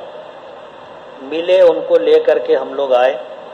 پوچھا کہ بھائی تم حج کیے کہ نہیں کیے، کیسے کیے، کیا کیے؟ تو چلو الحمدللہ تیسرا چوتھا سفر تھا، انہوں نے کر لیا تھا. لیکن ظاہر بات ہے 8 دن تک نہ ان کے پاس پیسہ، نہ ان کے پاس کچھ اور. اس لیے اپنے ساتھیوں کو چھوڑ کر کے نہیں جانے کا. آرام کرنے کی حاجت ہو آرام کر لے. آرام کرنے کے بعد پھر جو ہے گروپ کی شکل میں ذمہ دار کے ساتھ جائیں پہلی مرتبہ. پھر آپ جو ہے اگر راستہ سمجھ میں آ جائے تو پھر کوئی مسئلہ نہیں ہے. وہاں جائیں، باب السلام سے داخل ہونا افضل ہے، سنت ہے. لیکن مسئلہ یہ ہے کہ جانے والوں کو باب السلام معلوم نہیں رہتا، اور حرم کوئی چھوٹا نہیں ہے، بہت بڑا ہے. تو صفا مروہ کی طرف باب السلام ہے، اور عموماً اس طرف لوگوں کا آنا جانا نہیں ہے. عام طور پر لوگ باب عبدالعزیز سے آتے جاتے ہیں. اگر باب السلام سے جا سکو تو اچھی بات ہے، ورنہ کسی بھی دروازے سے آپ داخل ہو سکتے ہو. یہ آپ کی پہلی حاضری ہے، پہلی حاضری ہے. دل کی جو کیفیت ہوگی وہ اللہ جانتا ہے، اور جس پر گزرے وہ جانتا ہے، کوئی اندازہ نہیں کر سکتا. اپنے ساتھیوں کے ساتھ جائیں. اب جو حرم کی نئی تعمیر ہوئی ہے، ایسی تعمیر ہوئی ہے کہ دروازے پر آپ دروازے کے سامنے آؤ گے آپ کو بیت اللہ نظر آ جائے گا. اور آپ کو پتہ ہے کہ پہلی نظر بیت اللہ پر پڑے تو یہ دعا کی قبولیت کا وقت ہے. سمجھ رہے ہو؟ پہلے ایسا تھا کہ دروازے ادھر ادھر تھے اور آدمی دروازے پہ جاتا تھا، بیت اللہ دکھتا نہیں تھا. لیکن اب انہوں نے پرانا حرم پورا توڑ کر کے نیا بنا دیا ہے، اور ہر دروازے سے آپ کو بیت اللہ نظر آئے گا. اس لیے آپ تلبیہ پڑھتے ہوئے جائیں، اور جب مسجد حرام قریب آئے اپنی نظر نیچی کر لیں، اور مسجد کے دروازے پر جائیں تو مسجد میں داخل ہونے کی دعا پڑھیں، بسم اللہ والصلاۃ والسلام علی رسول اللہ اللہم افتح لی ابواب رحمتک، دعا پڑھیں۔ اندر داخل ہوں، اعتکاف کی نیت کریں، بسم اللہ دخلت وعلیہ توکلت ونویت سنت الاعتکاف، اور نظر نیچی کر کے چلیں۔ تھوڑا سا آگے بڑھو گے آپ کو اترنے کی سیڑھیاں ملیں گی، ایکسیلیٹر یعنی خود کار سیڑھیاں بھی ملیں گی، آپ کو جیسے جانا ہو نظر نیچی کر کے اتریں، آپ مطاف میں پہنچ جاؤ گے۔ راستہ چھوڑ کر کے جہاں لوگ آ جا رہے ہیں تھوڑا ہٹ کر کے آپ اطمینان سے کھڑے رہ سکیں، دعا مانگ سکیں، ایسی جگہ کا انتخاب کریں۔ راستے میں دعا مانگنے لگو گے لوگ دھکیل اکیل کر کے ادھر ادھر کر دیتے، آدمی مانگ بھی نہیں پاتا، اس لیے راستے سے ہٹ کر کے آپ دعا کریں۔ اور پہلی دعا ہے نظر نیچی کر کے مانگتے رہیں، جب دعا کی کیفیت بن جائے پھر نظر اٹھا کر کے بیت اللہ کو دیکھیں، اور یہ وہ وقت ہے جو دعا کی قبولیت کا وقت ہے۔ آپ اس وقت اپنی بخشش، اپنے ماں باپ، اہل خاندان کی بخشش، اپنی حاضری اور اپنے عمرہ اور حج کی قبولیت کی دعا کریں۔ اس کے علاوہ آپ جو مانگنا چاہے مانگیں۔ دعا کر لینے کے بعد اب آپ کو عمرے کا عمل شروع کرنا ہے، عمرے کا عمل شروع کرنا ہے، اور عمرے میں ایک فرض ہے ایک واجب ہے۔ بیت اللہ کا طواف فرض ہے، صفا مروہ کی سعی واجب ہے۔ ہم عمرے کا احرام باندھ کر کے گئے حج تمتع کرنے والے، تو پہلا کام یہ کریں کہ ہم تلبیہ بند کر دیں۔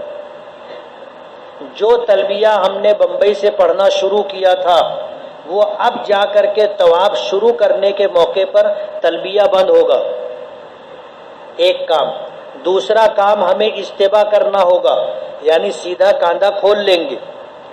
تیسرا کام عمرے کی نیت کریں گے، اے اللہ میں عمرے کے لیے بیت اللہ کے طواف کی نیت کرتا ہوں، میں عمرے کے لیے بیت اللہ کے طواف کی نیت کرتا ہوں، اسے آپ میرے لیے آسان فرما دیں اور قبول فرما لیں۔ یہ تین کام آپ کو حجر اسود پر جانے سے پہلے کرنا ہے۔ پہلا کام تلبیہ بند، دوسرا کام استباء سیدھا کاندھا کھول لینا ہے، اور تیسرا کام نیت۔ نیت کیا کرنا ہے کہ اللہ میں عمرے کے لیے تیرے گھر کے طواف کی نیت کرتا ہوں۔ یہ تین کام کر لینے کے بعد آپ کو آنا ہے حجر اسود کے سامنے۔ آپ جب باب عبدالعزیز سے جاؤ گے تو سیدھے ہاتھ پر آپ کو ہرے لائٹ نظر آئیں گے۔ پہلے مطاف میں صفا اپنے حجر اسود سے لے کر کے مطاف کے ختم ہونے تک کالے پتھر کی فرش کی ایسے کالی پٹی تھی، اب نہیں ہے، پورا فرش انہوں نے بدل دیا ہے اور سب سفید ہے۔ اب حجر اسود کہاں ہے؟ آپ ایسے سیدھے ہاتھ پہ دیکھو گے تو ایسے ہرے ٹیوب لائٹ آپ کو دکھیں گے، اس کے سامنے جو بیت اللہ کا کونا آئے گا وہ حجر اسود ہے۔ آپ وہاں پر جائیں، حجر اسود کی طرف، بیت اللہ کی طرف ایسے کھڑے ہو جائیں۔ آپ کو پہلا کام یہ کرنا ہے، ہاتھ کو کانوں تک اٹھانا ہے، بسم اللہ اللہ اکبر وللہ الحمد، ہاتھ چھوڑ دینا ہے، ایک کام ہو گیا۔ دوسرا کام اب ہاتھ کو اس طرح اٹھانا ہے سینے کے مقابل حجر اسود کا سامنا، ایسے، اس کو استلام کہتے، بسم اللہ اللہ اکبر وللہ الحمد، اور ہاتھ کو چوم لینا ہے۔ اس بات کا احساس ہونا چاہیے کہ حجر اسود کو حضور نے فرمایا کہ یہ اللہ کا ہاتھ ہے، اللہ کا ہاتھ ہے۔ ہم نے جب اس طرح اشارہ کر کے ہاتھ کو چوما تو گویا ہم نے اللہ تعالیٰ کے ہاتھ کو چوما ہے، یہ احساس ہونا چاہیے۔ حجر اسود تک تو جا نہیں سکتے، حجر اسود کو چوم نہیں سکتے بھیڑ کی وجہ سے، اور حجر اسود پر لوگ عطر اور خوشبو لگاتے ہیں۔ ظاہر بات ہے ہم احرام میں ہیں، خوشبو استعمال نہیں کر سکتے. ہاتھ رکھیں گے، ہاتھ پر خوشبو لگ گئی، دم واجب ہو جائے گا. اور احرام کی حالت میں بیت اللہ کی دیوار کو بھی نہیں چھونے کا. چاروں طرف دیوار پر لوگ عطر ملتے رہتے، تو عطر آپ کو دکھے گا، دیوار گیلی دکھے گی. آپ اگر ہاتھ رکھے دم واجب ہو جائے گا. اس لیے احرام کی حالت میں آپ نہ حجر اسود کو بوسہ دیں گے، نہ ہاتھ لگائیں گے، اور نہ بیت اللہ کی دیواروں پر ہاتھ لگائیں گے. تھوڑا سا اپنے آپ کو سنبھال لیں. احرام ختم ہو جائے گا، پھر جا کر کے آپ بیت اللہ کی دیوار سے لگ جائیے، کوئی بات نہیں. تو پہلا کام، 3 کام تو ہم نے پہلے کیا. اب حجر اسود کے سامنے آ کر کے ہمیں 3 کام اور کرنا ہے. پہلا، اپنے ہاتھوں کو کانوں تک اٹھائیں گے، بسم اللہ اللہ اکبر وللہ الحمد کہہ کر کے ہاتھ چھوڑ دیں گے. جیسے نماز میں ہم کہتے ہیں اللہ اکبر، اس وقت کہیں گے بسم اللہ اللہ اکبر وللہ الحمد. اور پھر دوبارہ حجر اسود کی طرف ایسے ہاتھ کریں گے، اور اس کو استلام کہتے ہیں. بسم اللہ اللہ اکبر وللہ الحمد کہہ کر کے ہاتھ چوم لیں گے. یہ 2 کام ہو گیا. تیسرا کام، وہیں پر ایسے گھوم جائیں گے سیدھی طرف. اب بیت اللہ ہمارے بائیں طرف ہوگا. نظر نیچی کر کے ہم پہلا چکر طواف کا شروع کریں گے. پہلے 3 چکروں میں ہمیں رمل کرنا ہے. کتنے چکروں میں رمل کرنا ہے؟ پہلے 3 چکروں میں رمل کرنا ہے، اور بعد کے 4 چکروں میں رمل نہیں کرنا ہے. یہی سنت ہے. اگر پہلے چکر میں رمل بھول گئے تو اب چوتھے چکر میں رمل نہیں کریں گے. یعنی اپنی طرف سے حساب نہیں لگائیں گے کہ پہلا بغیر رمل کا ہو گیا ہے، اب 3 رمل والے کر لیں، اب 2 تو برابر ہو گئے. اب چوتھا جو بغیر رمل کا کرنا تھا ہم اس میں رمل کر لیے.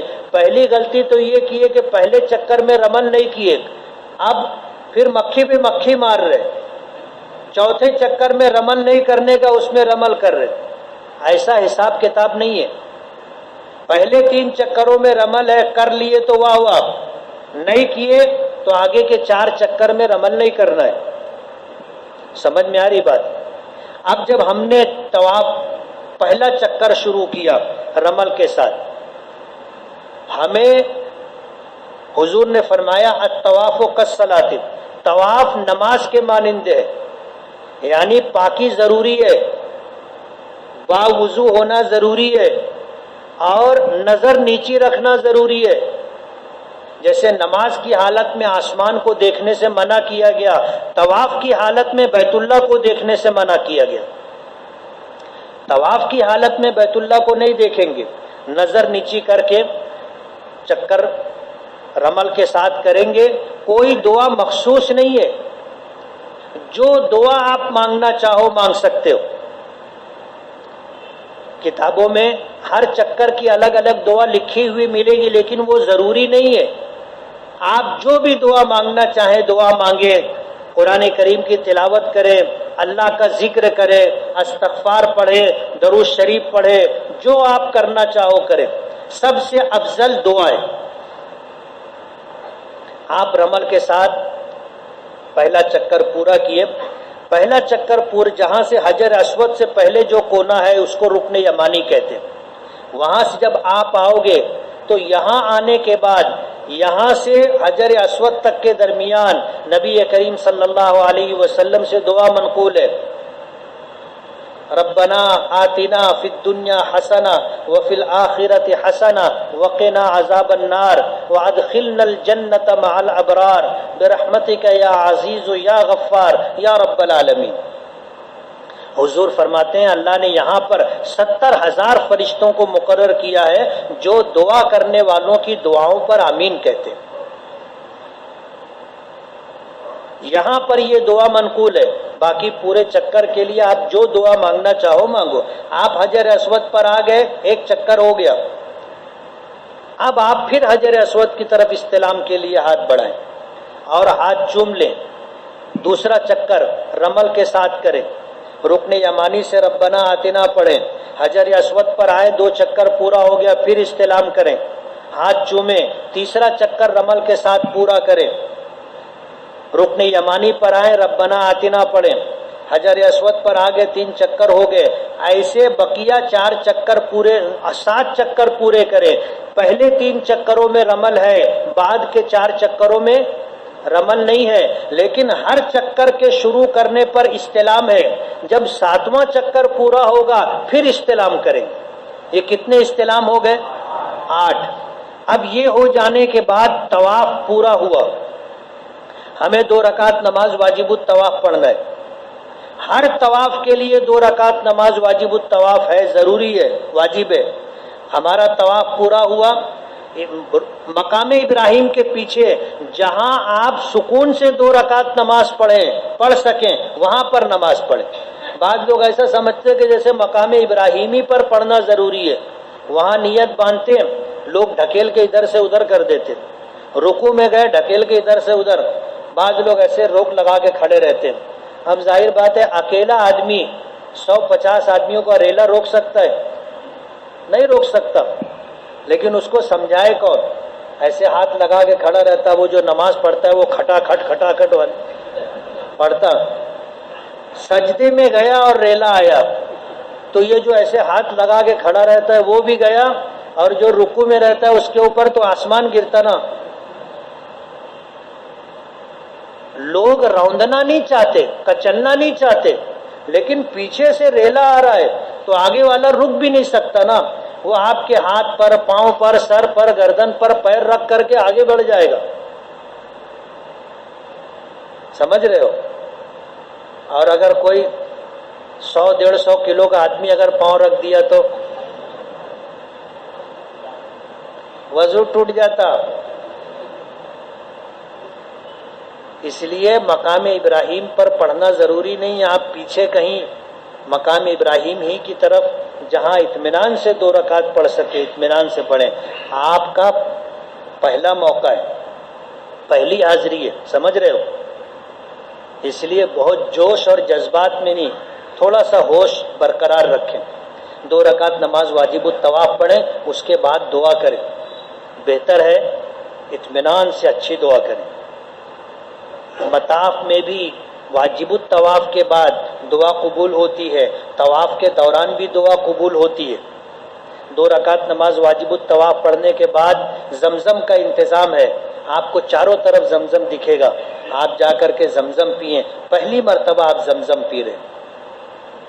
اور زمزم کے بارے میں بتایا کہ جو دعا مانگی جائے یا جس مقصد کے لیے بھی زمزم پیا جائے وہ مقصد پورا ہوتا ہے، وہ دعا قبول ہوتی ہے۔ سیر ہو کر کے زمزم پی، سیر ہونے کا مطلب یہ ہے کہ گلاس 2 گلاس 3 گلاس آپ زمزم پی لیں، اور اپنے سر پر، چہرے پر، بدن پر زمزم لگا لیں، یہ پہلا موقع ہے۔ ہو جانے کے بعد علماء نے لکھا ہے کہ ملتزم کے سامنے اگر وہاں قریب جا سکے تو، نہیں تو دور سے ملتزم کے سامنے کھڑے ہو کر کے دعا کرے۔ نبی کریم صلی اللہ علیہ وسلم نے جب نماز طواف مکمل کیا، واجب الطواف پڑھا، تو اس کے بعد آپ نے زمزم نوش فرمایا، اور پھر ملتزم پر آپ آئے، آپ نے اپنا رخسار، اپنا سینہ دیوار سے لگا کر کے آپ نے رو کر کے اللہ سے دعا مانگی۔ لیکن ہجوم اتنا ہوتا ہے کہ ہم لوگ وہاں تک جا نہیں سکتے، اور خوشبو لگی ہوتی ہے، احرام کی حالت میں وہاں چمٹ نہیں سکتے، اس لیے ملتزم کے سامنے دور قریب کھڑے ہو کر کے دعا کریں۔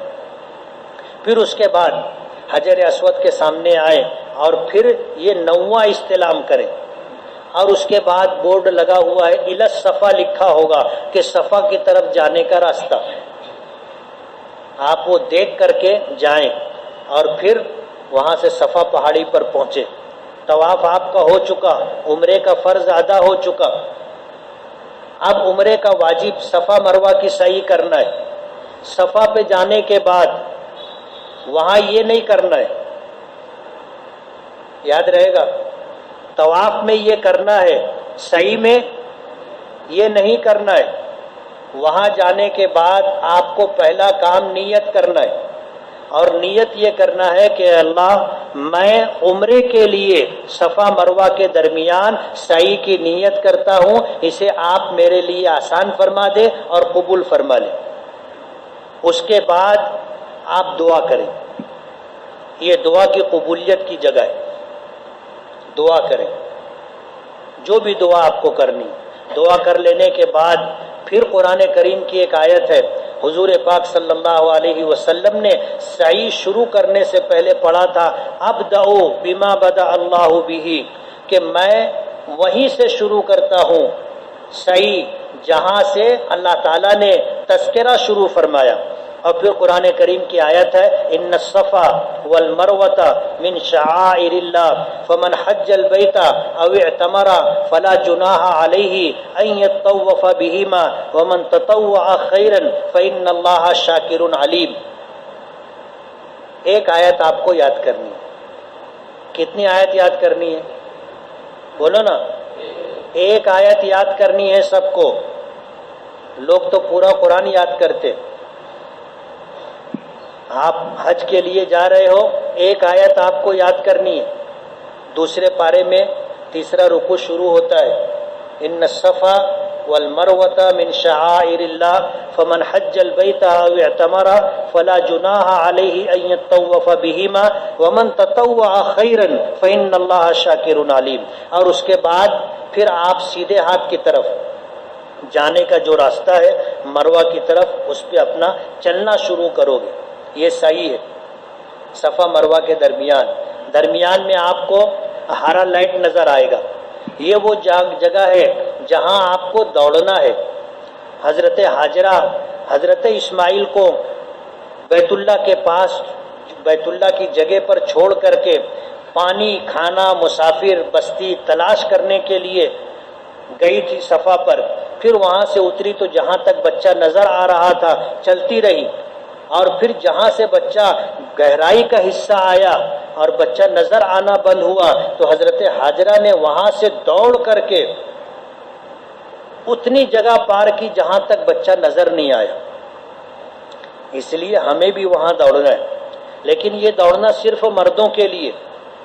حضرت ہاجرہ جب دوڑی تھی تو وہاں کوئی دیکھنے والا نہیں تھا۔ آج تو ہجوم ہے، اس لیے ماؤں اور بہنوں کو دوڑنے کی اجازت نہیں ہے، وہ پورا صفا سے مروہ تک چلتی جائیں گے۔ ہم لوگ دوڑ کر کے گئے تو ظاہر بات ہے تھوڑا وہ پیچھے رہ جائے گی، تو اب جب ہرا لائٹ ختم ہو گیا تو تھوڑا ہم دھیرے دھیرے چلیں گے تاکہ وہ آ کر کے ہمارے ساتھ ہو جائے، پھر اس طرح آپ چلیں گے۔ صفا مروہ کے درمیان دعا کرنا ہے، چوتھا کلمہ پڑھنا ہے، استغفار، درود پاک، یہ سب آپ کو صفا مروہ کے درمیان سب سے افضل دعا ہے۔ یہ ہرے لائٹ کے درمیان، جہاں سے ہرا لائٹ شروع ہوتا ہے جہاں ختم ہوتا ہے اس کے درمیان کی دعا ہے، رب اغفر وارحم وتجاوز عما تعلم انک انت الاعز الاکرم۔ یہ دعا بھی آپ کو یاد کرنی، یہ دعا حضور سے منقول ہے، مسنون ہے۔ اس کے آگے پیچھے آپ جو دعا مانگنا چاہو وہ دعا مانگو۔ صفا سے آپ چلے مروہ پر پہنچ گئے، یہ ایک چکر ہو گیا، اور یہ آدھا کلومیٹر ہے۔ کتنا ہے؟ آدھا کلومیٹر ہے۔ چکر کس کو بولتے ہیں؟ جہاں سے چلے وہاں واپس آئے تو چکر۔ لیکن ظاہر بات ہے اگر یہ چکر پورا کیا گیا تو ایک چکر 1 کلومیٹر کا ہوگا، اور 7 چکر 7 کلومیٹر کا ہوگا۔ اللہ نے سہولت دی، حضور نے ہمیں آسانی کا راستہ بتایا کہ صفا سے مروہ تک گئے، ایک چکر ہو گیا۔ اب مروہ پر آپ کو دعا کرنی، جیسے صفا پر دعا کی تھی ایسے ہی مروہ پر دعا کرنا ہے۔ پھر وہاں سے اسی طرح صفا پر آنا ہے، دوڑنے کی جگہ دوڑنا ہے، دعا کرنے کی جگہ دعا کرنا ہے۔ صفا پر آ گئے 2 چکر ہو گیا، مروہ پر گئے 3، صفا پر آئے 4، مروہ پر گئے 5، صفا پر آئے 6۔ اب صفا سے مروہ پر پہنچے یہ 7 چکر ہو گیا۔ دیکھا جائے تو یہ 3.5 چکر ہے۔ 3.5 چکر ہے، اور یہ 3.5 چکر میں کام ہو جاتا ہے، پنڈلی ٹائٹ ہو جاتی،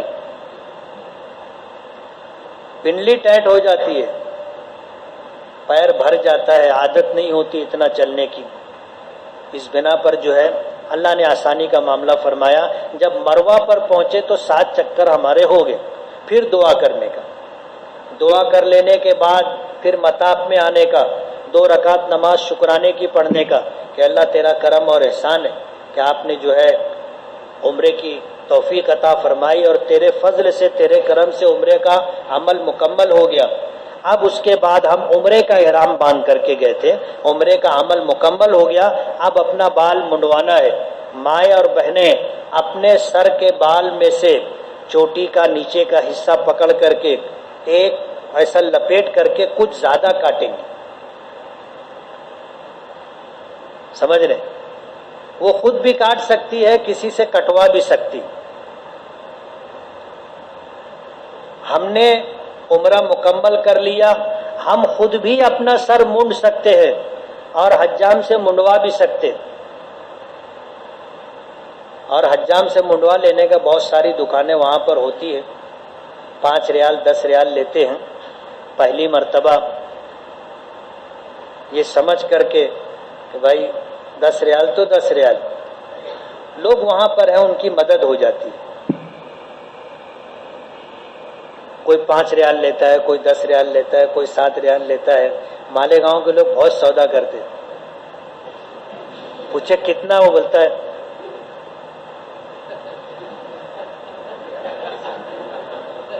ہم عربی آتی نہیں، تو وہ چلتا ہے اپنا اشارے والی زبان، انٹرنیشنل زبان، بسا اوقات لطیفہ ہو جاتا ہے۔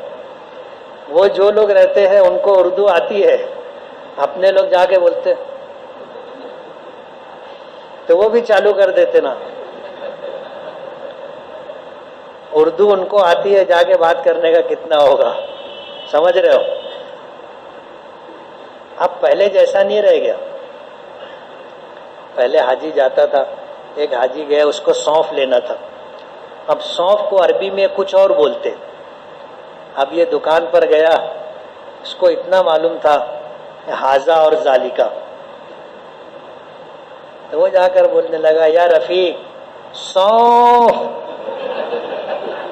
اب وہ بھی سوچنے لگا کہ یار یہ کیا مانگ رہا ہے، تو وہ پوچھا اش اش اش حاضہ، تو یہ اچھی طرح لمبا بولے سونف، تھوڑی بہت عربی بھی سیکھ کے جانے کا۔ اور حج کی جو کتابیں ملتی ہیں اس میں کچھ ایسے عربی کے الفاظ ہوتے، تھوڑا سا دیکھو گے تو سمجھ میں آ جائے گا۔ بال منڈوا لینے کا، احرام اتر گیا، ساری پابندی ختم ہو گئی۔ اب اس کے بعد زیادہ سے زیادہ وقت ہمارا حرم میں گزرے، طواف میں گزرے، تلاوت میں گزرے، نمازوں میں گزرے، دعا میں گزرے، یا کم سے کم بیٹھ کر کے بیت اللہ کو دیکھتے ہوئے گزرے، اپنے روم پر نہیں رہنے کا، ضرورت کے بقدر روم پر رہنے کا، سونا ہے کھانا ہے تو وہاں، باقی نہیں تو زیادہ سے زیادہ وقت حرم میں۔ ہمارے استاذ کہا کرتے تھے کہ کمرے کو کمرہ کیوں بولتے؟ بولے اس میں کم رہنا چاہیے۔ کمرے کو کمرہ کیوں بولتے ہیں؟ اس میں کم رہنا چاہیے۔ لیکن آپ دیکھو گے کتنے لوگ ہوتے ہیں کمرے ہی میں رہتے، حرم جاتے نہیں، ایسا نہیں ہونا چاہیے۔ یہ ہو گیا عمرہ، وقت بھی ہو گیا ہے ختم۔ کل انشاءاللہ حج کا تذکرہ ہوگا۔ سوالات آئے ہیں کہ ہندہ حج کر چکی ہے، اب وہ ایک ہی وقت میں حج بدل کر کے اس کا ثواب اپنے ماں باپ کو پہنچانا چاہتی ہے۔ مسئلہ بجٹ کا ہے۔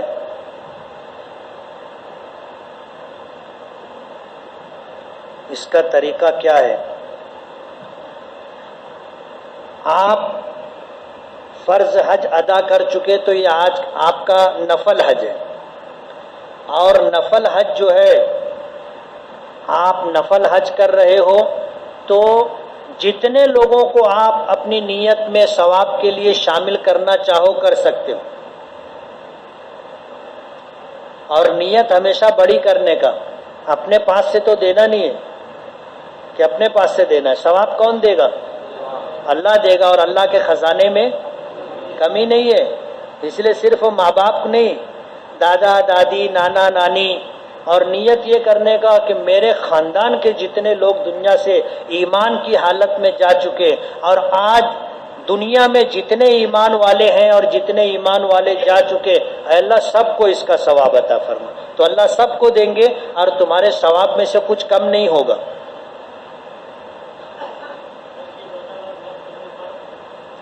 حج بدل کا جب مسئلہ آئے گا جب بتائیں گے۔ قربانی کس کے نام سے کرنی ہوگی؟ اپنے نام سے کرنی ہوگی۔ اپنا حج اپنے نفل کر رہے ہیں، کسی کا بدل نہیں کر رہے۔ دیکھو حج بدل کے لیے کچھ شرطیں ہیں۔ حج بدل اس کی طرف سے کیا جائے گا جس پر حج فرض تھا، پہلی بات۔ حج بدل کس کی طرف سے کیا جائے گا؟ جس پر حج فرض تھا، جس نے حج کرنے کے لیے پیسہ چھوڑا ہے، ترکے میں سے وصیت کی ہے کہ میری طرف سے حج کروانا، تو ترکے میں سے اتنا پیسہ حج کے لیے نکالیں گے، سمجھ رہے ہو؟ اور عام طور پر ایسا ہوتا نہیں، لوگ وصیت کرتے نہیں ہیں، ترکے میں سے پیسہ نکالا نہیں جاتا الا ماشاء اللہ۔ اس لیے یہ دو شرطوں کے بغیر حج بدل نہیں ہوگا۔ عام طور پر ایسا ہوتا ہے کہ ماں باپ غریب تھے، ان پر حج فرض ہی نہیں تھا، اللہ نے ہم کو نواز دیا، ہم جا رہے ہیں، تو اب ماں باپ کی طرف سے حج بدل نہیں کرنا ہے، اپنا نفل حج کر کے سب لوگ کو شامل کر لینا ہے، تو ماں باپ کو بھی ملے گا، اپنے کو بھی ملے گا، جتنے لوگوں کو شامل کر لیں گے سب کو اللہ پاک دیں گے، اور قربانی بھی اپنی طرف سے کریں گے۔ اور حج بدل اگر کرنا ہے جس پر حج فرض تھا اور جس نے پیسہ چھوڑا ہے حج کرنے کے لیے، تو حج بدل اس کی طرف سے کریں گے۔ اب اگر حج فرض تھا اور انہوں نے پیسہ بھی نہیں چھوڑا، ہم اپنی طرف سے ان کا حج بدل کرنا چاہتے ہیں، تو حج بدل ایک آدمی کی طرف سے ہوگا۔ اب ماں باپ پر حج فرض تھا، ہم دونوں کی طرف سے حج بدل نہیں کر سکتے، یا ماں کی طرف سے کریں گے یا باپ کی طرف سے کریں گے۔ اور ہر عمل کے موقع پر نیت کریں گے کہ یہ طواف میں اپنی ماں کی طرف سے کر رہا ہوں، یہ سعی میں اپنی ماں کی طرف سے کر رہا ہوں، یہ مینا کا قیام اپنی ماں کی طرف سے، وقوف عرفات ماں کی طرف سے، وقوف مزدلفہ ماں کی طرف سے، کنکری ماں کی طرف سے، قربانی ماں کی طرف سے۔ حج بدل میں ہر عمل میں ہر وقت یہ نیت کرنی پڑے گی۔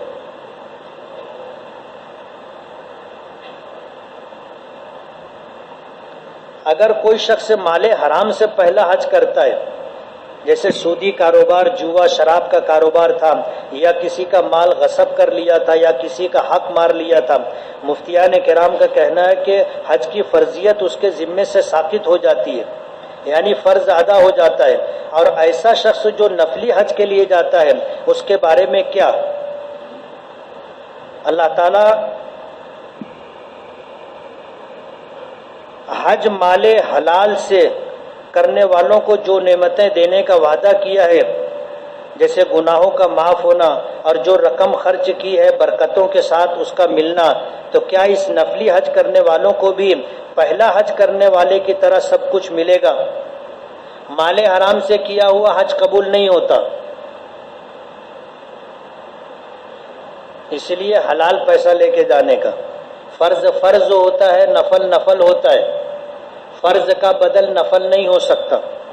ایک بڑے لڑکے نے والدین سے رشتہ توڑ لیا ہے، تقریباً 1 سال سے زیادہ عرصہ بیت گیا ہے، وہ کسی بھی تہوار، خوشی اور غمی کے موقع پر ماں باپ سے ملنے نہیں آیا۔ اب والدین سفر حج پر جا رہے ہیں، اس کو باہر سے معلوم ہونے کے بعد بھی ملنے نہیں آیا۔ اس صورت میں اگر وہ حج کی روانگی تک ملنے نہیں آتا تو کیا ماں باپ کو خود ہو کر ملنے جانا چاہیے؟ جانا چاہیے۔ جانے سے کچھ عزت جانے والی نہیں، اپنا حج سیدھا ہو جائے گا، اپنا حج قبول ہو جائے گا۔ دو آدمی، دو رشتہ دار، دو ذمہ دار کے ساتھ چلے جانے کا، مل کر کے معافی تلافی کر کے آ جانے کا۔ مقام مدعا اور مقام مستجاب کی نشاندہی کر دیں تو مہربانی ہوگی۔ ساتھ میں رہوں گا تو کر دوں گا انشاءاللہ، یہاں سے نہیں سمجھایا جا سکتا۔ طواف وداع کا وقت، طواف وداع کے وقت اگر ناپاکی ہے اور واپسی کا وقت ہو گیا ہے تو کیا بیوی کے پاک ہونے تک رکنا پڑے گا؟ نہیں۔ اگر خواتین کو طواف وداع کے وقت عذر شرعی ناپاکی لاحق ہو گئی تو طواف وداع ساقط ہو جاتا ہے، معاف ہو جاتا ہے، ایک بات۔ دوسری بات، حج کے طواف زیارت کے بعد اگر کوئی نفل طواف کر لیا ہے تو یہ نفل طواف طواف وداع کے قائم مقام ہو جائے گا۔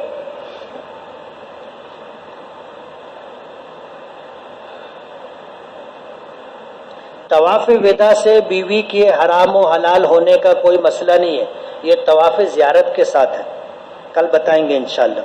حجاج کرام کو مقام پر پہنچنے کے بعد جو رقم ملتی ہے تقریباً 2100 ریال، کیا اس میں حجاج کرام کی ضروریات پوری ہو جاتی ہیں؟ پوری ہو جاتی ہے اگر آدمی چٹورا نہ ہو تو۔ حج قران کرنے والا حاجی حج کا ایک عمرہ اور کرنے کے بعد حج سے پہلے اسی احرام میں دوسرا عمرہ کر سکتا ہے؟ حج قران کرنے والا ایک عمرہ کرنے کے بعد دوسرا عمرہ نہیں کر سکتا، اس لیے کہ جو احرام اس کے اوپر ہے اس میں ایک عمرہ تھا وہ ہو چکا، اب حج باقی ہے، حج سے پہلے دوسرا عمرہ نہیں کر سکتا، اگر کیا تو دم واجب ہو جائے گا۔ بیوی عمرہ کرنے کے بعد پہلے اپنے شوہر کے بالوں کا حلق کر سکتی ہے کیا؟ بعد میں اپنا خود کا؟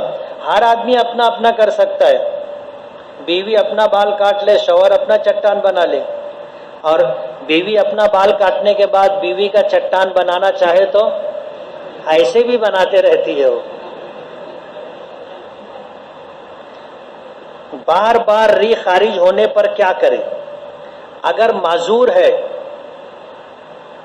بعض لوگ ایسے ہوتے ہیں جن کو ریاح کی شکایت ہوتی ہے اور اس کا حکم یہ ہے کہ جیسے ایک نماز کا وقت، جیسے فجر کی نماز کا وقت صبح صادق سے لے کر کے طلوع آفتاب تک اگر 1.5 گھنٹے کا وقت ہے اور 1.5 گھنٹے میں اس کو 5 منٹ بھی ایسا نہیں گزرتا کہ اس کی ری خارج نہ ہو جاتی ہے تو یہ آدمی معذور ہے۔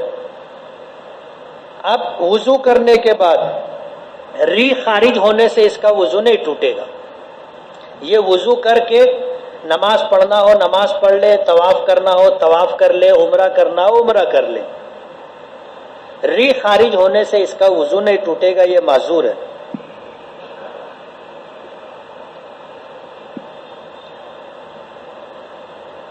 چار رکعت بمشکل ایک وضو سے ادا ہو پاتی ہے اور نفل سنت وطر وغیرہ کے لیے بیچ بیچ میں وضو بنانا پڑتا ہے۔ معذور کے لیے جو تفصیل بتائی ہے ایسے لوگوں کے لیے وہی حکم ہے، وہ معذور ہیں، ری خارج ہونے سے وضو نہیں ٹوٹے گا۔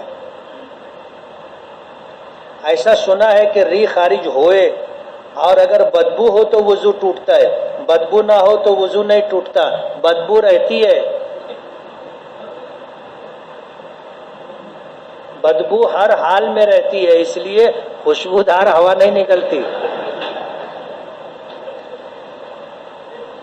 زید مکہ مکرمہ میں سروس کرتا ہے اور وہ انسان حج کرنا چاہتا ہے تو وہ کون سا حج کریں؟ حج تمتع، حج افراد یا حج قران؟ حج افراد کرنا چاہیے۔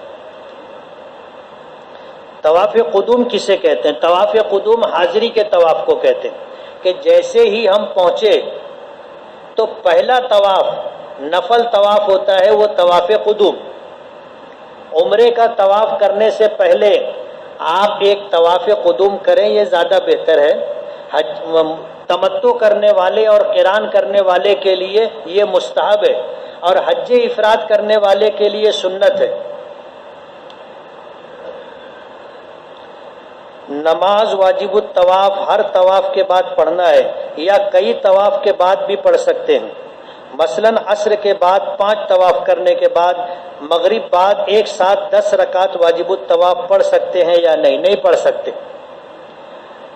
ہر طواف مکمل کرنا ہوگا، وہ مستقل عبادت ہے۔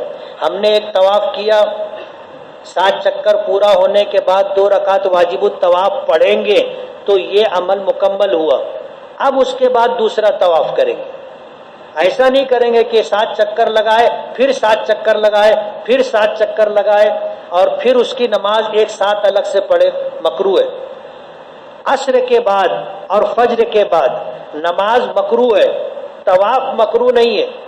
اب اگر اس وقت ہم مکروہ وقت میں طواف کر رہے ہیں، جب نماز مکروہ ہے، طواف مکروہ نہیں ہے، تو ایک طواف کے بعد دوسرا تیسرا طواف کر سکتے، اور اس کی نماز 2 رکعت کر کے وقت مکروہ گزرنے کے بعد ہم پڑھیں گے۔